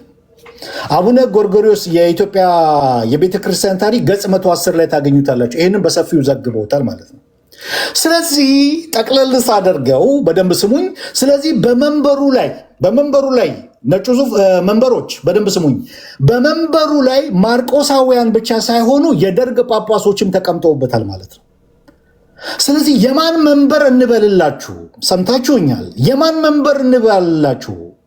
ጳጳሳት የሾሙበት መንበር እንበላችሁ ወይስ ጳጳስን ቀሳውስት የሾሙበት መንበር እንበልላችሁ? የማን መንበር እንበልላችሁ? ነጩ መንበር የአትናቴዎስ መንበር እንበልላችሁ ወይስ የአሪዮስ መንበር እንበልላችሁ? የማን መንበር እንበልላችሁ? ነጩ መንበር የማርቆስ መንበር እንበልላችሁ ወይስ በስኪዝም ምክንያት ስልጣነ ክህነቱ የተቋረጠበት መንበር እንበልላችሁ? የማን መንበር እንበልላችሁ? ነጩ መንበር የማርቆስ መንበር እንበልላችሁ ወይስ በገንዘብና በሙስና የተገዛ መንበር እንበልላችሁ? የማን መንበር እንበልላችሁ? ነጩ መንበር የማርቆስ መንበር እንበልላችሁ ወይስ የሙስሊሞች መንበር እንበልላችሁ? የማን መንበር እንበልላችሁ? ነጩ መንበር የማርቆስ መንበር እንበልላችሁ ወይስ የደርግ መንበር እንበልላችሁ? ውጥንቅጡ የወጣ መንበር አይደለም። ሊያስመካ አይደለም፣ ደረት ሊያስነፋ ሊያስደፋ፣ አንገት ለሚያስደፋ መንበር ማለት ነው። እኔ በጣም ብዙ የሚጮህ በጣም ችግር ያለበት ነው። ይኸው አረንጓዴው መንበር ሲጮህ አሰሙትም፣ ቀዩ መንበር ሲጮህ አሰሙትም፣ ሰማያዊው መንበር ሲጮህ አሰሙትም፣ ሐምራዊው መንበር እንደዚህ ሲያስጮህ አሰሙትም። እዚህ ጋር ግን ብዙ ጩኸት አለ። ምክንያቱም ችግር ያለበት መንበር ነው። ሲንስ ፍሮም ደ ቢጊኒንግ በ300 ዓመታት ከኒቅያ ጉባኤ በፊት ጀምሮ ችግር የነበረበት መንበር ነው። ስለዚህ የማን መንበር እንበልላችሁ? ከዚህ በኋላ እዚህ ቲክቶክ ላይ አፖስቶሊክ ሰሴሽን ትክክለኛ ሐዋርያዊ ቅብብሎች እኛንን ከኛ ወዲህ ላሳር አይሰራም። ምክንያቱም እናነሳለን እነዚህን ማለት ነው። እነዚህን የተሰበረውን ነገር በሙሉ የከሸፈውን ነገር በሙሉ እናነሳለን ማለት ነው። የማያኮራ የማያስመካ ሐዋርያዊ ሰንሰለት ነው ያላችሁ። በዚህ ምክንያት እኔ አሁን ለኦርቶዶክስ ምዕመን ነው ጥሪ ማቀርበው። በዚህ ምክንያት ማለት ብዙ ገድሎች በዚህ ቲክቶክ ላይ ተገልጠዋል። እነ ኤርሚያስ ከሱ ጋር አብረው የሚሰሩት በጣም የገድሎችን ጉድ ገልጠዋል በዚህ ቲክቶክ ላይ። መቼም ኤርሚያስ የገድል ኤክስፐርት ነው አይደለም። ከፕሮቴስታንቱ እዚህ ቲክቶክ ላይ ከማያቸው ኦርቶዶክሳውያን የሱን ያህል የገድል ኤክስፐርት የሆነ ሰው አላየሁም። ብዙ ገድሎችን ጉዶችን ገልጧል። ይሄ ሁሉ ጉድን ተገልጦ ለምንድን ነው ምዕመኑ በፍልሰት መልክ ከቤተ ክርስቲያኑ ያልወጣው? ከነገረ ድነት ጋር የሚገናኝ ገድል እያለ የሚያሳፍር ገድሎች እያሉ ለምንድን ነው ያልወጣው ሲባል በአንድ ገመድ አስረዋቸዋል። መዳን ከዚህ ቤተ ክርስቲያን ውጭ የለም። ትክክለኛ ሐዋርያዊ ቅብብሎሽ ያላት የኛ ብቻ ናት፣ ሌላው የለውም። በዚህ ገመድ ውሸት ውሸት የተሰበረ መንበር፣ የከሸፈ መንበር፣ የተምታታ መንበር፣ በሙስና በገንዘብ የተሸጠ መንበር፣ በእስኪዝም ምክንያት ክህነቱ የተቋረጠ ምኑም ያለየ መንበር፣ የሚያሳፍር መንበር። ቀጥሉ ሌሎቻችሁ ሰገጃላችሁ።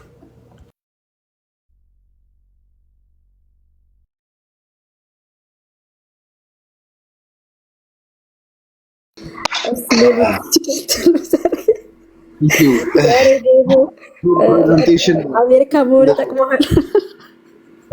ይህን ፕሬዘንቴሽን በአንድ ቃል ግለጠው ብባል ዱሽቃ ተተኩሶ ኒኩለር የተተኮሰበት አጸፋዊ ምላሽ የተሰጠበት ነው ብዬ ነው የምወስደው እና እጅግ በጣም አስተማሪ እጅግ በጣም ኦብጀክቲቭ በሆነ ያውም በኦርቶዶክስ ቤተክርስቲያን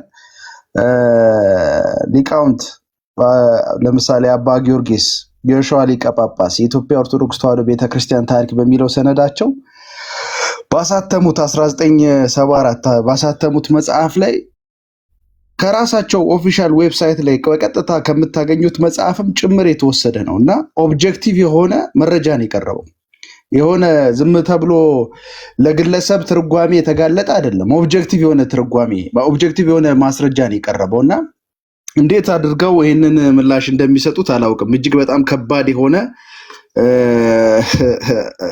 የሆነ ምት ነው እና ሁሉም ለሚመለከተው ሰው ግልጽ ነው። በነገራችን ላይ በጣም ብዙ ነገሮች ተነስተዋል። የሚገርመው ክርስትና ወደ ኢትዮጵያ የገባው በኢትዮጵያዊ ጃንደረባ በኩል ነው ተብሎ ነው አይደል የሚነሳው። በትውፊት ደረጃ ማስረጃም አለን ብለው የሚያነሱት ወደ 34-35 ዓመተ ምህረት ገደማ ነው ሊሆን የሚችለው። ፍርምናጦስ ግን የመጀመሪያው ጳጳስ ሆኖ ማለት ማን ነው በአትናቴዎስ አማካኝነት ተሹሞ እዚህ ሲመጣ በአንድ ግለሰብ ማለት ቀደም በደንብ አድርጎ ሄዶበታል። ከዚህ በፊቱ በቤተክርስቲያን ታሪክ የነበሩ ሁለት ጳጳስ፣ ሌሎቹ ደግሞ በደብዳቤ ሌሎቹ እጃቸውን በመጫን የተባለውን ሁሉ ያላሟላው አይነት የመጀመሪያው ጵጵስና የተቀበለው ፍርምናጦስ በመጀመሪያው ኢትዮጵያዊ ጃንደረባና በተሾመው በፍርምናጦስ መካከል ቢያንስ የ300 እና የ250 ዓመተ ምህረት ያህል ጋፓል። በዛ ሁሉ ጊዜያት እንግዲህ የኢትዮጵያ ቤተክርስቲያን ኦርቶዶክስ የጀመረው የኦርቶዶክስ ተዋሕዶ የጀመረው በኢትዮጵያዊ ጃንደረባ ነው ካለ ጳጳስ እንኳን 250 እና 300 ዓመታት ያህል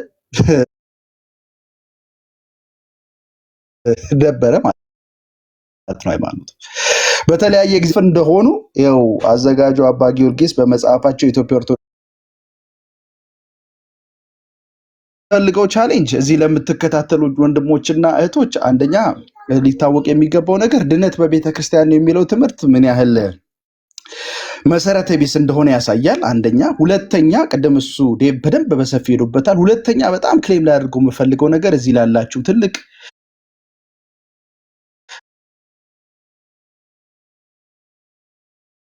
ነገር ምንድነው ቤተክርስቲያን አትሳሳትም የሚለው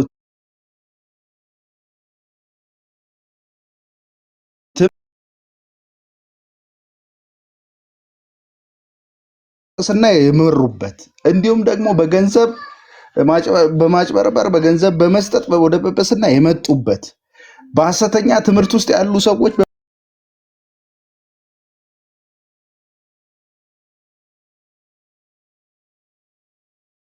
አብሮ የማይሄድ መሆኑ ሊታወቅ ይገባል። ይሄ በጣም አንዳንድ ጊዜ እኛ አጸፋዊ ምላሽ ስላልሰጠን ውይይት ፈልገን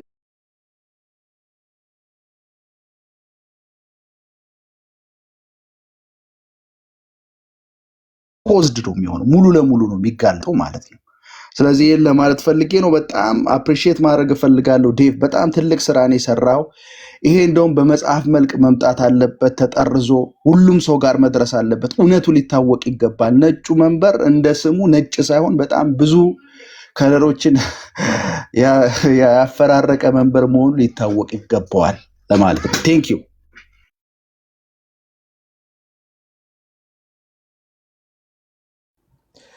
ጆ የሚቀጥለውን ብትወስድ አሪፍ ነው። ጆ የምትለውን ነገር ነጩ እስካሁን ድረስ እንግዲህ መንችኳል። እስቲ ቀጥል ጆ።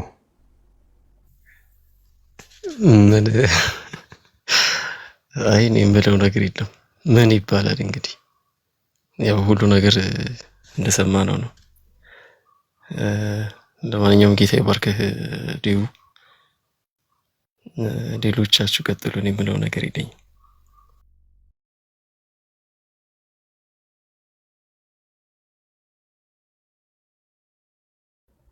ሌላ ሰው ሀሳብ የሚሰጥ ካለ ትልቁ ላይ ላድርግ። ምን ይሻላል ብሏል? ማልቀስ ይሻላል ብሏል።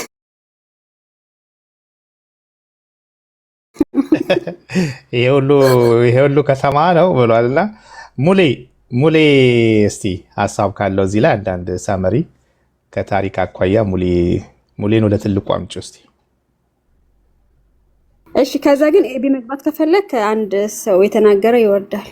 እኔም በሆነ እወርዳለሁ፣ ችግር የለም። እኔም እወርዳለሁኝ። መግባት የምፈልጉ ሀሳብ መስጠት እንፈልጋለን የምትሉ እዚህ ላይ በዚሁ በእንትን ባለው ብረት እንትን አድርጉ። ሙሌ ቀጥል እስቲ የተወሰነ ሀሳቦችን እዚህ ላይ።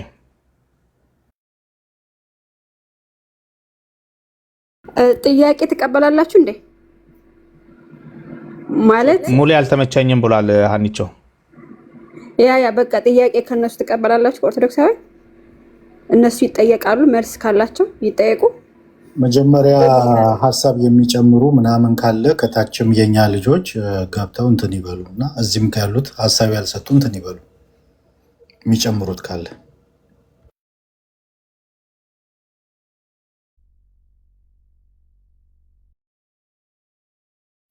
ዴቮ አንተ በተናገርከው ላይ መጨመር ነገሮች እንዳይበላሽ እኮ ፈራን። ይሄ እንደዚህው እንትን 15 ቁጥር ሚስማር እኮ ነው።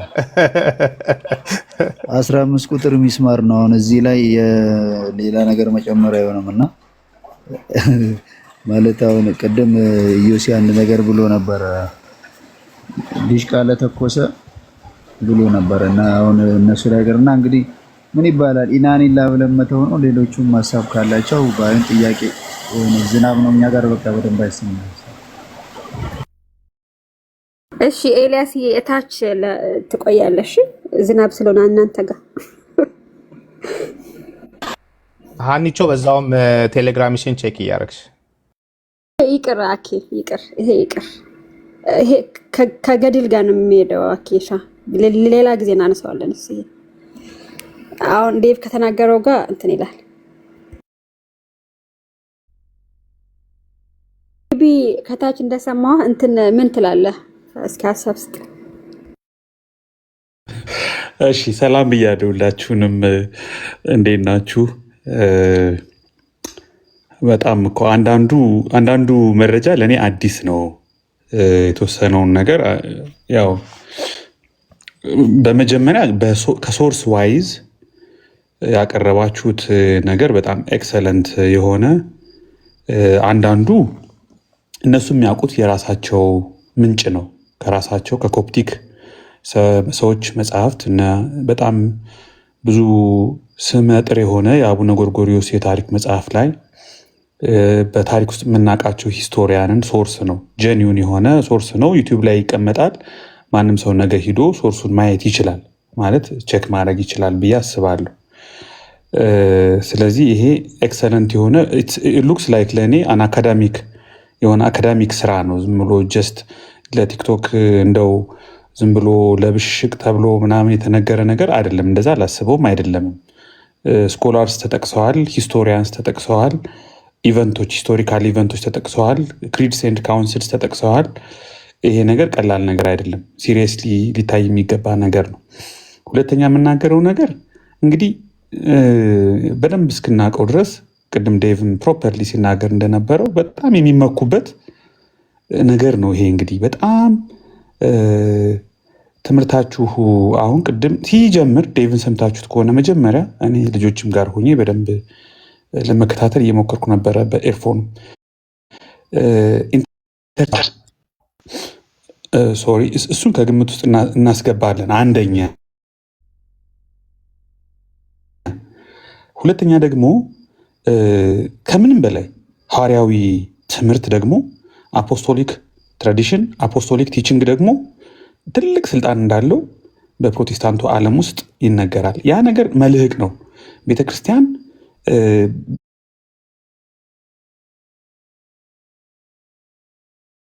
በዚህ አይነት ሐዋርያዊ ቅብብሎች በሚባለው ነገር ሰርቫይቭ ልታደረግ እንደማትችል ይሄ አሁን ዛሬ የቀረበው ማስረጃ ትልቅ ምሳሌ ነው። እኔ የሚያሳዝነኝ አሁን ዴቭ ካቀረበው ነገር ውስጥ ዋና ያልተካተተ ነገር ስለሆነ ነው እንጂ እኔ የሚያሳዝነኝ ሰው እንዴት ነው ሐዋርያዊ ቅብብሎሹም ጥያቄ ምልክት ውስጥ ገብቶ ሐዋርያዊው ትምህርትም ጥያቄ ምልክት ውስጥ ገብቶ ማለት እኛ ብዙ ጊዜ ስናነሳ የነበረው ብዙ ትምህርቶች አሉ ሐዋርያት ማያውቁት ሐዋርያዊ አባቶች አፖስቶሊክ ፋዘርስ የማያውቋቸው ቅድመ ንቅያ ቅድመ ኬልቄዶን አባቶች የማያውቋቸው እንግዳና ባዕድ ትምህርቶች አሉ ብዙ ጊዜ በድፍረት ምንናገራቸው ምናነሳቸው ከሐዋርያዊ ትምህርትም ሳይሆኑ ጭራሽ ሐዋርያዊ ቅብብሉም ደግሞ በራሳቸው ዶክመንትና ማስረጃ በወክን ከሆነ ወርክአውት የማያደርግ ከሆነ አይ ቲንክ ይሄ በጣም ሾኪንግ ነው ለእኔ በጣም የሚያስደነግጥ ነገር ነው መልስ የሚያስፈልገው ነገር ነው ውይይት የሚፈልግ ነገር ነው ጥያቄ ማንሳት የሚፈልግ ነገር ነው አስተማሪዎቻቸውን የእነሱ ሊቃውንቶቻቸውን ስኮላሮቻቸውን መጠየቅ አለባቸው አይዊሽ እንደዚህ አይነት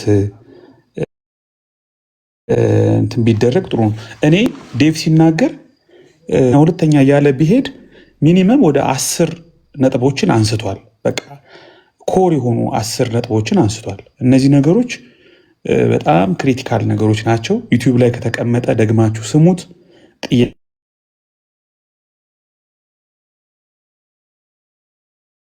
ጥያቄያችሁን ጠይቁ አይዊሽ ደግሞ ወደ ይሄንን ትምክህት ትታችሁ ሞር ወደ ሐዋርያዊ ትምህርቱ ማለት ነው ወደ ሐዋርያዊ ትምህርቱ ወደ አፖስቶሊክ ቲቺንግ መመለስ ብትችሉ እናፍቃለሁ ቢያንስ እኛ ፕሮቴስታንቱ ቅድም ዴቭ መጀመሪያ ሲናገር እንደ ቴሲስ ስቴትመንት ሁለት ያስቀመጣቸው ነገሮች አሉ አንደኛው ሐዋርያዊ ትምህርትን አንደርላይን እናደርጋለን አፖስቶሊክ ቲቺንግ በጣም ቁልፍ ነገር ነው ቢያንስ ሐዋርያዊ ትምህርትን በጣም በከፍተኛ አንደርላይን እንድታረጉበት ትልቅ ቦታ እንድትሰጡት ዛሬ የማንቂያ ደውል ነው ብዬ ነው ማስበው ታሪክ እንደምታዩት እንትን ነው በጣም የሆነ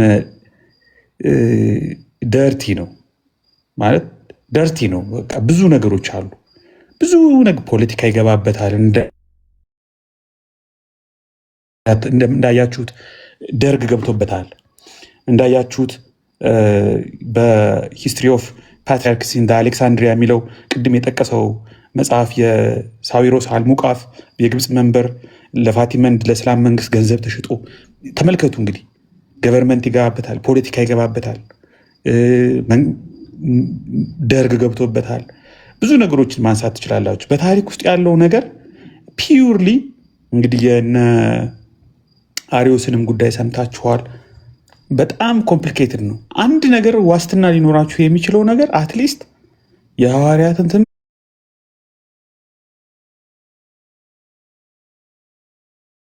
ይዘናል ብላችሁ በድፍረት ትናገሩ የሚናገረው የምትመኩበት ነገር ይሄ ስለሆነ የምትጽናኑበት ነገር ይሄ ማለት የምትደበቁበት ነገር ይሄ ስለሆነ ትምህርቱ ምን የሚሆን የሆነ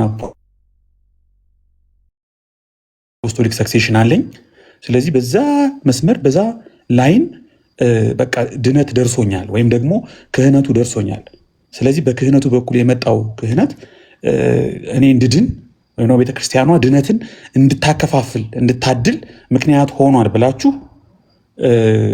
እንድትመኩ ስላደረጋችሁ ማለት ነው ስለዚህ እሱ አሁን ዛሬ አትሊስት ምን አንደርስታንድ ማድረግ ትችላላችሁ ልትመኩበት የማትችሉት ነገር እንደሆነ ቅጥቅጥ ሸንበቆ እንደሆነ ልትደገፉበት የማትችሉት ነገር እንደሆነ መማር መረዳት ይቻላል እንግዲህ ይሄ በጣም ትረስትድ የሆኑ የታሪክ ማስረጃዎችን አምጥቶ ነው የተሞገታችሁ ያላችሁት ወደ ትምህርት ወደ ሐዋርያዊ አባቶች ትምህርት ወደ መጽሐፍ ቅዱስ ትምህርት ወደ ጌታ ትምህርት ወደ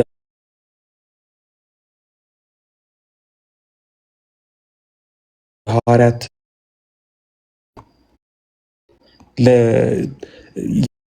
ያንን የጸጋውን አቅርቦት የሚከለክል አምላክ አይደለም ብዬ ነው የማምነው።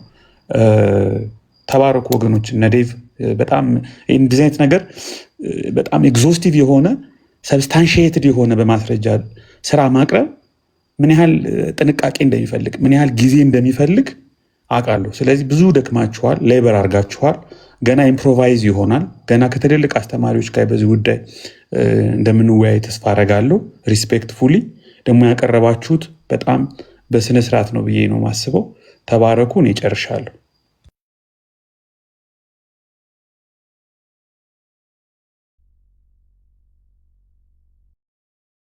መተው የሆነ ነገር ይበሉ እነሱ ወደ ከናን ከመሄዳችን በፊት። አይ እነ ከናን አሁን እዚህ ሀሳብ መስጠት የሚፈልጉ ሀሳብ ቢሰጡ ያንን ከጨረስን በኋላ ይህንን የቀረበውን መሞገት እችላለሁ ብሎ ለሚጠየቀው ጥያቄ መልስ መስጠት የሚችል መግባት ይችላል ከነሱ ማለት ነው። በማስረጃ ሪፊዩት ላያደርግ እችላለሁ ብሎ የሚል ማለት ነው። በማስረጃ ነው ያወራ ነው። በማስረጃ ያንን ሀሳብ የሚጠየቀውን ጥያቄ መጀመሪያ ይመልሳል። ስለ ታሪኩ ኮንፈርም ያደርጋል። አይ ትክክል አይደለም ታሪኩ ካለ ደግሞ ያንን ሪፊዩት የሚያደርግበት ሌላ ማስረጃ ያቀርባል። ለሚጠየቀው ጥያቄ መልስ እሰጣለሁ የሚል ያንን ሪፊዩት ማድረግ ይችላለሁ በማስረጃ የሚል መግባት ይችላል በኋላ ማለት ነው። መጀመሪያ ግን ሀሳብ የሚሰጡ የኛ ወገኖች ሀሳብ ቢሰጡ መልካም ነው ላለው።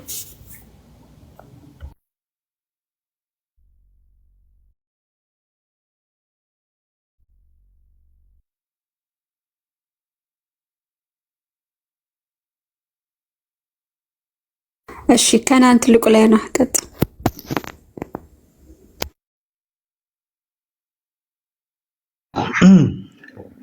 እንግዲህ ከዚህ ላይ እውነት ለመናገር መጨመር ይከብዳል፣ ግን ድምጼ ይሰማል? ይሰማል ከናን። ኦኬ እሺ። ዴቭ በጣም ጥሩ ስራ ነው ያቀረብከው። እንግዲህ ቅብብሎሹ ፈርሷል። አብዱላዊ ቅብብሎሹ አንተኑ ብቻ አይደለም አሪዮሳዊ ቅብብሎሹን ብለን እንዳንለው አሪዮሳዊው ደግሞ በገንዘባዊ ቅብብሎሽ ፈረሰ። ገንዘባዊ ቅብብሎሽ ቀጠለ እንዳንለው ደግሞ በደርጋዊ ቅብብሎሽ ፈረሰ እና አሁን ያለው ደርጋዊ ቅብብሎሽ ነው መሰለኝ። ፈረሰ እያላችሁ ኮመንት ላይ እንዳትጽፉ። እንግዲህ አሁን ያለው ደርጋዊ ቅብብሎሽ ነው የሚለው ይሻላል መሰለኝ። የቱ 250 ምናምን ድረስ የመጨረሻው ሰው በኒቂያ ቀኖና እስኪወጣ ድረስ ሶስት ጳጳሶች የሚለውም በኒቂያ እስኪቀበሉ ድረስ እስከዛ ጊዜ ድረስ ለእስክንድሮስ ሁሉ በ12 ቄሶች ነው ጳጳሳቶቻቸውን ሲሾሙ የነበረው ለእስክንድሮስ። ይሄንን እንትና ራሱ ጽፎታል። ሴቬሮስ ኦፍ አንቶኪያ ራሱ ይሄንን ነገር አስቀምጦታል ለኤሜሳ በጻፈው ደብዳቤው ላይ ማለት ነው። እስከዛ ጊዜ ድረስ ቄሶች ናቸው ጳጳሳቶችን የሚሾሙ የነበረው። 12 ጳጳሳቶች የነበሩ የኢጅፕት እንትኖች የአሌክሳንድሪያን ጳጳስ አድርገው ይሾማሉ እና እንደዛ ነው የነበረው። ሶ ካኖኒካል የሆነ አይደለም። ከዛ በፊት ካኖኒካል አልነበረም ነው ኢቭን ሴቨሮስ የሚለው። የሚገርማችሁ ነገር ሴቨሮ ኦፍ አንቶክ ማለት የነሱ እንትን ነው፣ ሞኖፎሳይት እንትን ነው። በካልሲዶንም በጣም ሲቃወም የነበረ ሰው ነው እና እሱ ራሱ ካኖኒካል አልነበረም። ለእስክንድሮስ እስኪነሳ ድረስ የነበረው ካኖኒካል አልነበረም ብሎ ነው ያስቀምጠው። ጄሮምም እንደዛው፣ አምብሮስም ይሄንን ነገር ሁሉም አስቀምጠውታል። የሚገርማችሁ ግን ኢቭን አትናቴዎስ እንኳን ሲሾም ከተሾሙት ውስጥ በ3 ጳጳሳት ይባል እንጂ በ2 ጳጳስ ነው አትናቴዎስም የተሾመው። ከዛም በኋላ ደግሞ እሱን የተካው ቴዎፍሎስ፣ ከቴዎፍሎስም በፊት አንድ ነበረ። ግን ቴዎፍሎስ ራሱ ከቤተክርስቲያን ኢኖሰንት ዘፈርስት የሚባለው ፖፕ ኤክስኮሙኒኬት አድርጎታል። ለምን? ጆን ክሪሶስተምን ስላወገዘው ማለት ነው። ጆን ክሪሶስተምን ወይም ደግሞ ዮሐንስ አፈወርቅን ወደ ስደት እንዲሄድ አድርጎ በአሻጥር በኦክ ጉባኤ ኦክ በሚባለው ጉባኤ ላይ አስወግዞት ኢኖሰንት ዘ ፈርስት ቴዎፍሎስን እንትን ብሎታል፣ አውግዞታል። ኤክስኮሙኒኬት ተደርጎ ነበር። ከዛም በኋላ ነው ቴዎፍሎስ ራሱ ኤክስኮሙኒኬት በኢኖሰንት ዘ ፈርስት በፖፕ ኢኖሰንት ዘ ፈርስት ኤክስኮሙኒኬት ተደርጎ ያ ማለት ኤክስኮሙኒኬትድ የሆነ እንትን ነበራት ማለት ነው፣ መንበር ነበራት በዛ ሰዓት። ከዛም በኋላ እንትና ቄርሎስ ነው የተካው። ቄርሎስ ራሱ እንትናን ሪኢንስቴት ካላደረክ ኤክስኮሙኒኬሽኑ አይነሳልህም ተብሎ በ417 ነው ኤክስኮሙኒኬሽኑን ራሱ የተነሳለት ለቄርሎስ ራሱ። እሱም አንድ አስተማሪው የቄርሎስ አስተማሪው እንትን ብሎት ነው ወደ እንትን ብትመልሰው የቅዱሳን ዝርዝር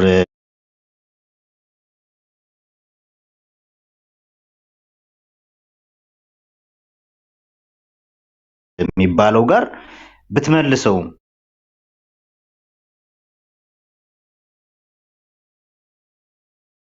ሲባል እንዴ ዮሐንስ ራሱ ሐዋርያ ነው ማለት ነው ብሎ ነው ቄርሎስ የተናገረው ማለት ነው። ቄርሎስን የተካው ደግሞ እንደምታውቁት ዲዮስቆሮስ ነው። ዲዮስቆሮስም ደግሞ ኤክስኮሙኒኬት ተደርጓል። ስለዚህ በላይኑ በሙሉ የፈረሰ ነው ማለት ነው። ከዲዮስቆሮስ በኋላ ያለው ተው ምንም እስከ ዲዮስቆሮስ ድረስ የነበሩት ናቸው። እነሱም እንዳየነው በሌሎች አብያተ ክርስቲያናት ዮሐንስ አፈወርቅን በማወገዛቸው የተወገዙ ናቸው። ከዛ በፊት የነበሩትም በ12 ቄሶች ይሾሙ የነበሩ ናቸው፣ የተወገዙ ናቸው በሙሉ። ስለዚህ የእስክንድሪያ ቤተክርስቲያን ራሱ መንበሩ አልነበረም ማለቱ ይሻላል። አትናቴዎስ በነበረበት ጊዜ ትንሽ ቀኖናዊውን በትንሽም ቢሆን የተከተለው የአትናቴዎስ ነው ቢባል እንኳን አትናቴዎስ 5 ጊዜ የሚሆን አልነበረም በመንበሩ። 5 ጊዜ ስደት ላይ ሲሆን በአብዛኛው ጊዜውን ያሳለፈው በሌሎች ቦታዎች ስደት ነው። ሮም በመሄድ ብቻ በስደት ነው። 41 ድረስ አልነበረም። ከዛ ከ441 እስከ 56 ተመለሰ። ወዲያው ደግሞ ተወገዘ። ልክ ጁሊየስ ሲሞት ነው አሪዮስ የመጣው። ያ ማለት ምን ማለት ነው? ከ20 ምናምን ዓመት በኋላ ነው ወደ መንበሩ በትክክል የተመለሰው ማለት ነው። በዛ ጊዜ ሁሉ ውስጥ የነበሩት አሪዮሳውያን ናቸው እንትን ሲሉ የነበሩት መንበሩን ሲመሩ የነበሩት። አትናቴዎስ ጵጵስና እንኳን ሲሾም አልነበረም ማለት ነው። ካህናትንም ሲሾም አልነበረም። አትናቴዎስን የሚከተሉ የነበሩ ቄሶች ኢቭን በጫካ ነው አምልኮ እንኳን ሲፈጽሙ የነበሩ እንጂ በአብያተ ክርስቲያናቶቻቸው እንኳን አልነበሩም ማለት ነው። ሶ መንበሩ ከመጀመሪያውንም የፈረሰ መሆኑን አሳይታል። this is amazing። ከዛ በላይ መጨመር የሚያስፈልግ አይመስለኝም። ግን አንዳንድ ማሳሰብ የምፈልገው ይሄ ነገር በደንብ መቀጠል አለበት። ዛሬ ብቻ አይደለም እንደዚህ ተነስቶ ለዮሲም ቅድም እያልኩት ነበረ። እንዲህ ዛሬ ዝም ብሎ ተነስቶ ብቻ ለአንድ ቀን ብቻ እንዲህ ተወርቶበት መቅረት ያለበት ነገር አይደለም። በደንብ መቀጠል አለበት። በቃ እንትን ብቻ አይደለም። አሁን ነገ ሌላ ፕሮግራም፣ ከነገ ወዲያ ሌላ ፕሮግራም አይደለም። ይሄው ፕሮግራም ነው መቀጠል ያለበት። ለ2 ወር ድረስ ይሄ ፕሮግራም ነው፣ ይሄው ርዕስ ነው መቀጠል ያለበት። ምክንያቱም በጣም ብዙ ማስረጃዎች አሉ። እኔም ራሴ ያዝኳቸው በጣም ብዙ ማስረጃዎች አሉ። ያው አሁን ጊዜም ስለማይበቃ እንደገና ደግሞ እንትንም ስለማያስፈልግ በዚህም ላይ ደግሞ መጨመር ስለማያስፈልግ አድምቶ መስራት ያስፈልጋል። በጣም ብዙ ማስረጃዎች አሉ። እነዛን እያቀረብን እናሳያለን። ተባረኩ።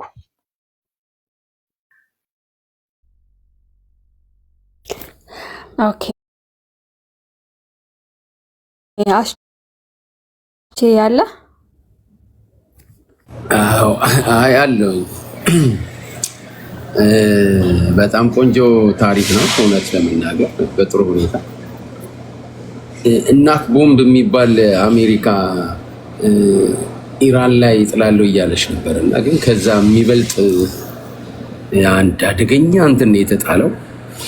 በእርግጥም ታሪኩንም ስናይ እንደሚባልለት በጣም ጽድት ያለ እንደ ነጭ መንበር አልነበረም። የማይነሳው ለምንድን ነው? የአንዳንድ የአባቶችን ውድቀት ማንሳቱ ጥቅም የለውም እየተባለ እንጂ ፊልምም ተሰርቶበታል እኮ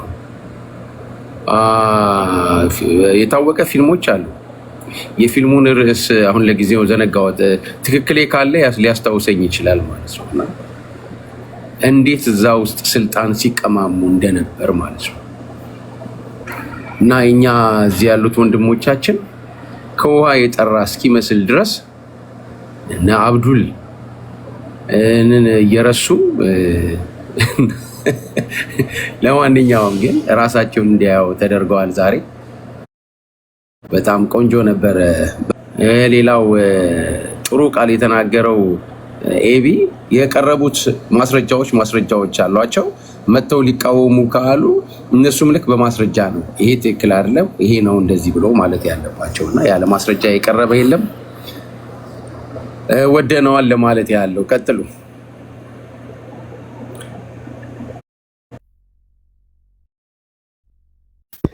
እሺ ዴቭ ከመናገሩ በፊት እንትን ኮመንት ላይ መግባት የምትፈልጉ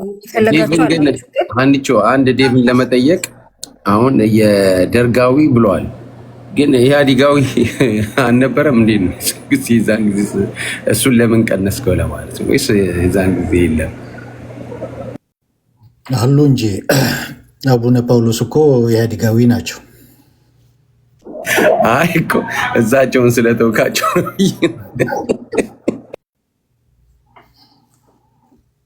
ዴቭ አላነሳም እንደ የሁለቱም የአሜሪካና የኢትዮጵያ የነበሩትን እሱ አልተነሳም። እማ አራተኛው ናቸው አቡነ መርቆሬዎስ ናቸው። አቡነ ጳውሎስ አቡነ መርቆሬዎስ እንትን ካሉ በኋላ ወደ አሜሪካ ከመጡ በኋላ ኢህአዲግ ደግሞ ያስቀምጣቸው አቡነ ጳውሎስ ነበሩ። ሁለት ጳጳስ ነበሩ እና ሁለት የትኛው ቅብብሎች ነው እየቀጠለው የሚለውን ራሱ መሄድ አስግብ ሀሳብ ውስጥ በዚህ ጉዳይ ከሆኑ ካሉት ከአቡነ ማቲያስ ጋር ወደ ኢትዮጵያ የአሁኑ መንግስት ሲመጣ ወደ ኢትዮጵያ ይዟቸው የገባው ከአሜሪካ አቡነ መርቆሬዎስ አራተኛው ማለት ነው። ሁለቱ በአንድ ላይ ሆኖ ነበር። ያ ደግሞ ፍትሐ ነገስታቸውም አይፈቅድም። ብዙ ነገር አለ የሚነሳ በጣም ብዙ ነጥብ ዋና ዋናዎቹ አንዳንዶቹ ላይ ነው ያተኮርኩት እንጂ በጣም ብዙ 19ኛው ሴንቸሪ ላይ የተበላሸ አሰራር አለ። እንደዚሁ በገንዘብ 14ኛው ሴንቸሪ ላይ በጣም ብዙ የሚነሳ አለ የተውኳቸው ማለት ነው።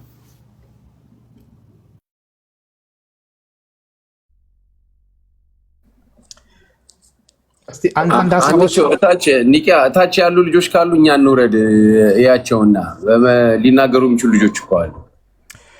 እስካሁን ድረስ የላኩልን አይ ኮመንት ላይ መግባት የፈለጉ ነበሩ፣ ግን የሚታወቁ ልጆች አይደሉም። ስለዚህ የሚታወቁ ልጆች እናውቃቸው፣ እነሱ ይምጡ፣ እናስገባለን። መሞገት ይችላሉ።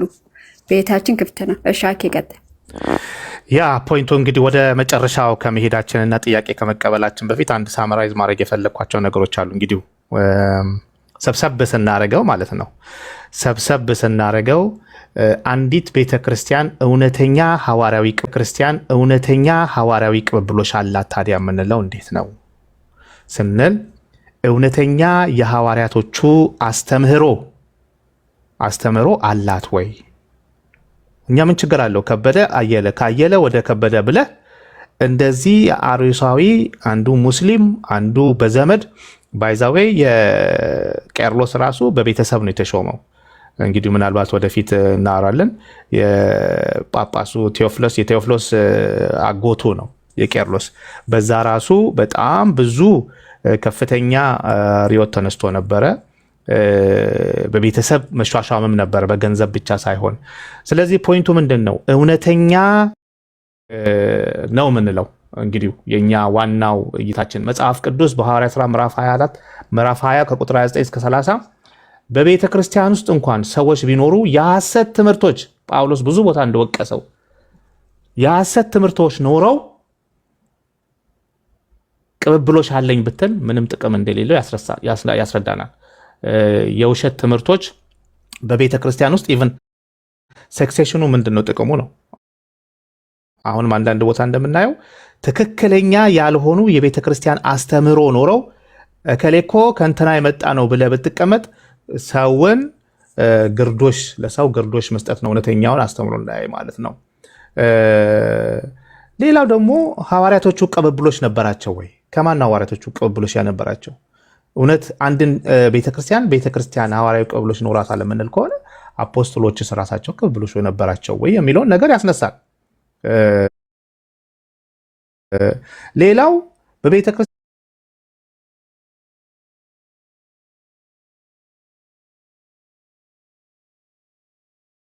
በዘመን አለ። በተለይም ከሮማው ካቶሊክ ጋር ነስቶ ከፍተኛ ችግሮች እንደነበሩ ጳጳሶቹ በቤተሰብ እንደሚሾሙ፣ ልጆቻቸው እንደሚሾሙ፣ ገንዘብ ወስደው እንደሚሾሙ እና የመሳሰሉ ነገሮች እንዳሉ ይሄን ደግሞ በአሌክዛንድሪያ ውስጥም የኢቨን ቄርሎስ በተሾመ ጊዜ ቴዎፍሎስ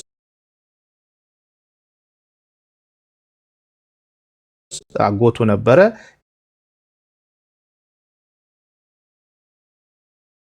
ያ በቤተክርስቲያን ውስጥ ከፍተኛ ሪዮት ሰላማዊ ሰልፍ ነው የሚባለው የሆነ ከባድ ሞብ አስነስቶ ነበር እና ይህን ይመስላል።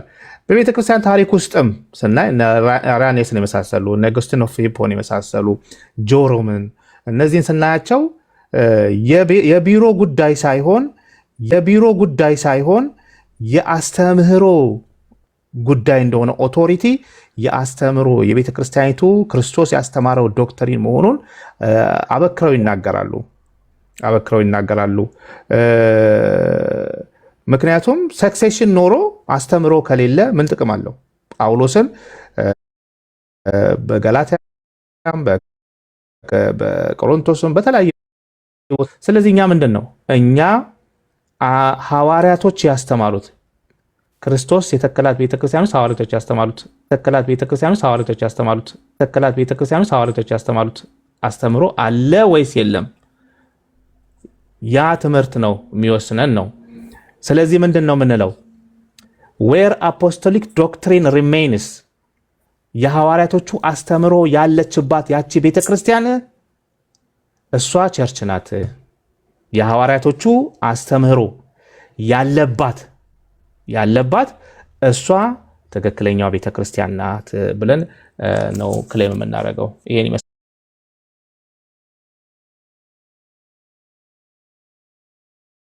ወገኖቼ። ሀኒዬ ወደ ጥያቄ ከመሄዳችን በፊት ቴዲ እውነቱን መናገር የሚለው መሰለኝ አካውንቱ ልኬለት ነበረ። እሱ ቢገባ ጥሩ ነው። በዚህ ጉዳይ ላይም እሱም ሰርቷልና ሀሳቡን ቢያጋራን የሚጨምረው ነገር ካለ ብዬ ነው። ታች ላይ ኮሜንት መስጫ ላይ ካለ ሪኩዌስት ልኬልሃለሁ መግባት ከቻልክ። እሱ ካልገባ ወደ ጥያቄው መሄድ እንችላለን። አይ ቲንክ ጠቃሚ ነገር ይጨምርልናል ብዬ ስላሰብኩ ነው። ቴዲ ካናን የታለ ቴዲ? የለም ዩሲ ኦኬ አለ ቢጫ እንትን ያለው አውቀዋለሁ።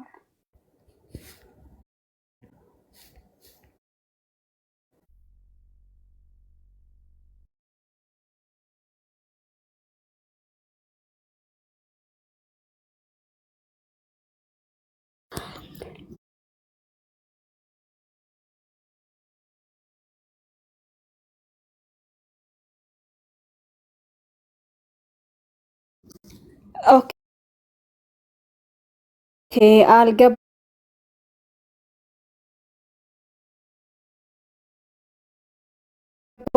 አንድ ኦርቶዶክሳዊ ያለ እሱን አስገቢ ተብዬ ነው ያስገባሁት።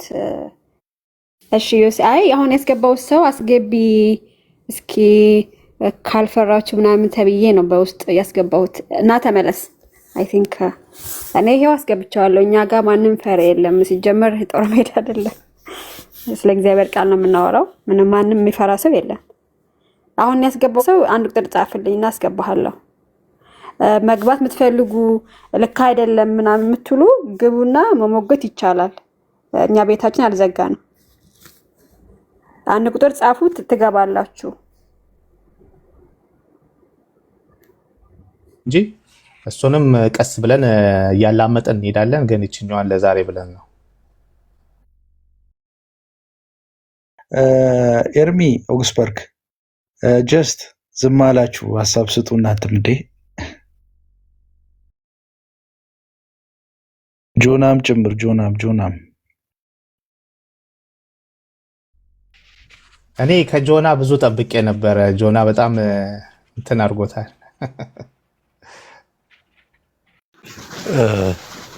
አይ ብዙ ነገር ተሳሳለን።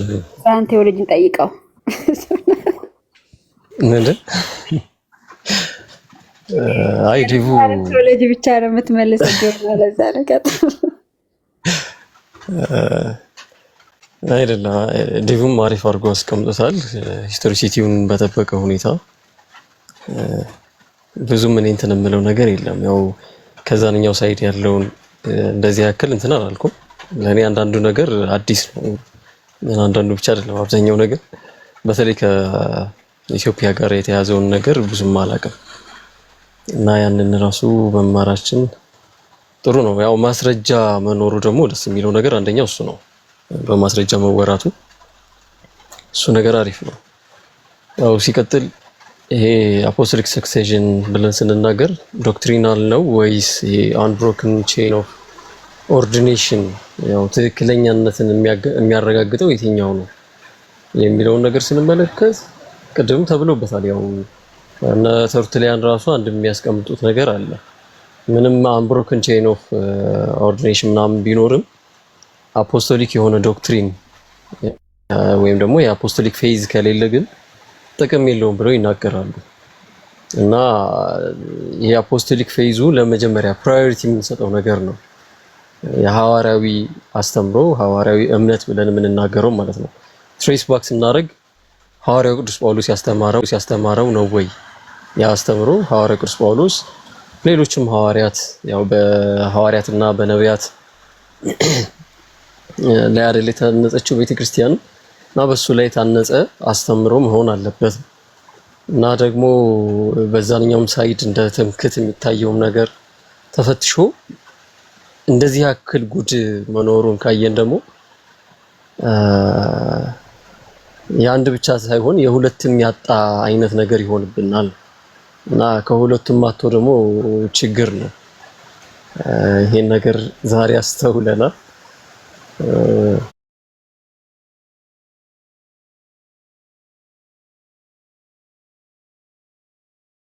ቅድም ከታች ኤቢ ደግሞ እያለ ነበር። አንዳንዴ ደግሞ በብር ወይም ደግሞ ከገንዘብ ጋር በተያያዘ ሁኔታ ሁሉን ነገር ከጀርባው የሆነ የተበላሸ ሳይድ እንዳለው ተመልክቻለሁ እኔ ራሱ እና ጥሩ ነው።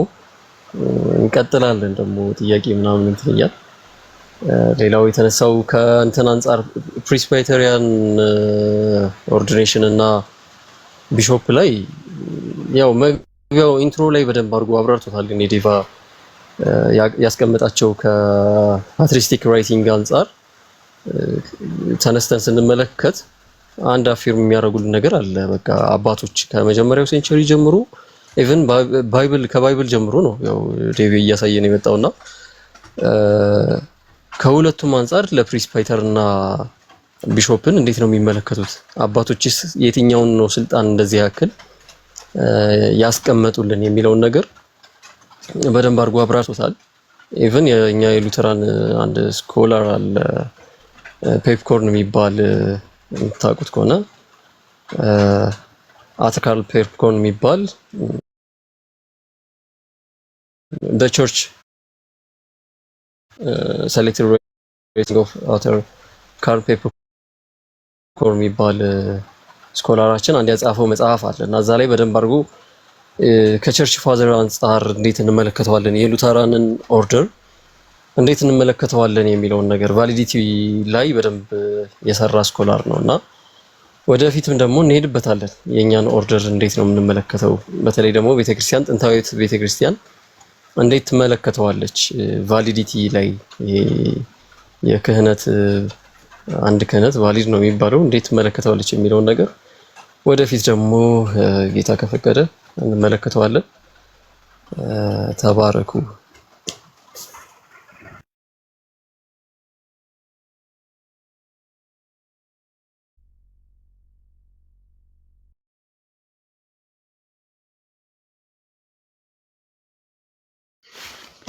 የማትበሉ ጀስት ገጥ እኔ ልግባ።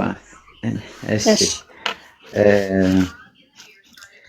በጣም መጀመሪያ ቴንኪዩ ማለት ፈልጋለሁ ዴቭን በጥሩ ዝግጅት በታሪክ እንዲሁም በመለኪያዎች በፓራሜትርስ እንዲሁ በጉባኤያት በጣም ሪች የሆነ ፕሬዘንቴሽን አቅርቦልናል እና ቴንኪዩ ለማለት ፈልጋለሁ። ከዚህ በፊትም ትንሽ ኮንትሮቨርሻል የሆነ ፕሬዘንቴሽን በአንድ ቤት ገብተን ባቀረብንበት ጊዜ ባፕቲዝም ላይ ያደረገውን ፕሬዘንቴሽን ያው እዚሁ ሚስጥር ላወጣና ለአንድ ትልቅ ቴዎሎጂያን አስደምጨው እንዴ ይሄ ቲክቶክ ላይ ነው ወይስ ትልቅ ጉባኤ ላይ የቀረበ አርቲክል ነው ብሎ ጠይቆኛል እና ትንሽ እኛም ሪዘርቭድ የሆነው ሀሳብ ለመስጠት በጣም ስኬሉን ስለሰቀለው ነው እና ቴንኪዩ ለማለት ፈልጋለሁ። ዴቭ ቶሎ ቶሎ እንደዚህ አይነት ሪች የሆኑ ነገሮችን እንዲያዘጋጅ እንግዲህ አካውንቱን እንፈልገዋለን እና በዚሁ በደንብ ኮፒ ሊንክ እና የሚደረገውን ነገር አድርጉ ለማለት ፈልጋለሁ።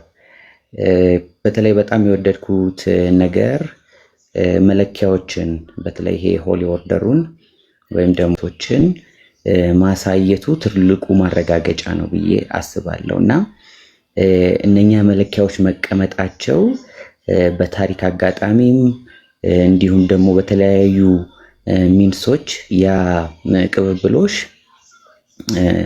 ፈተና ውስጥ የወደቀበትን ያ ነጩ መንበር ጥያቄ ውስጥ የወደቀበትን ሂደት በደንብ ኤክስፕሌን አድርጓልና ያንን አፕሪሺየት ማድረግ እፈልጋለሁ።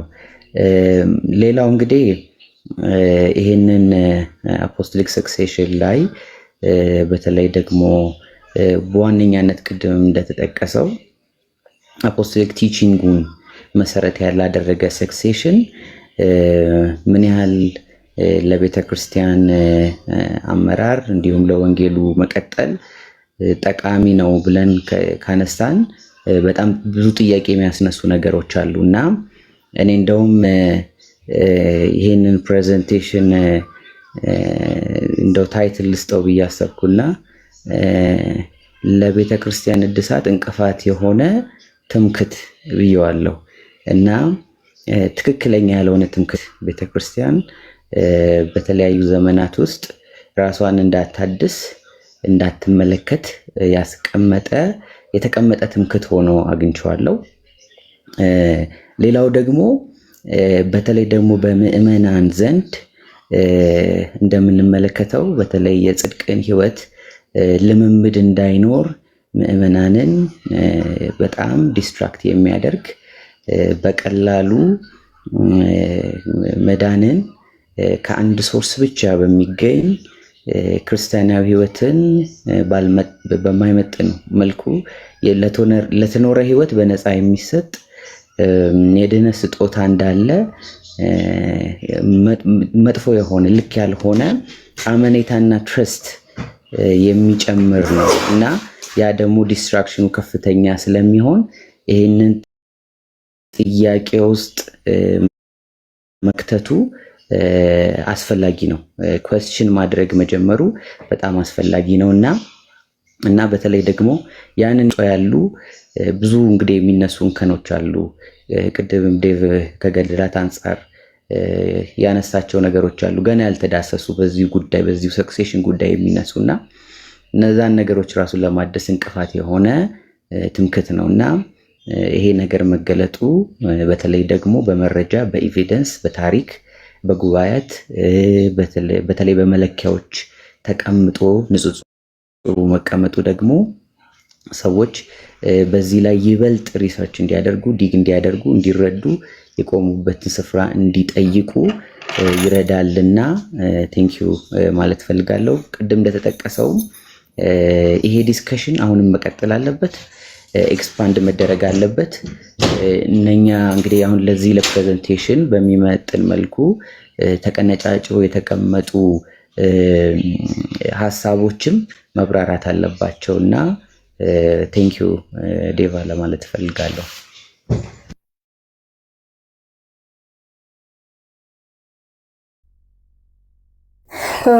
ዴቭ እንትን አድርገው ቅድም ቪዲዮ ከፍተህ ነበር።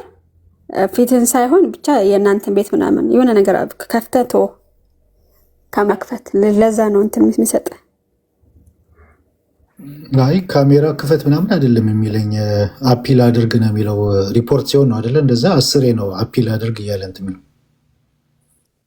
ኦኬ እሺ ታብታብ አድርጉ ወገኖች። ለምን አትገቡም ግን? ሪፖርት ከምታረጉ መግባት አይሻልም? ከሪፖርት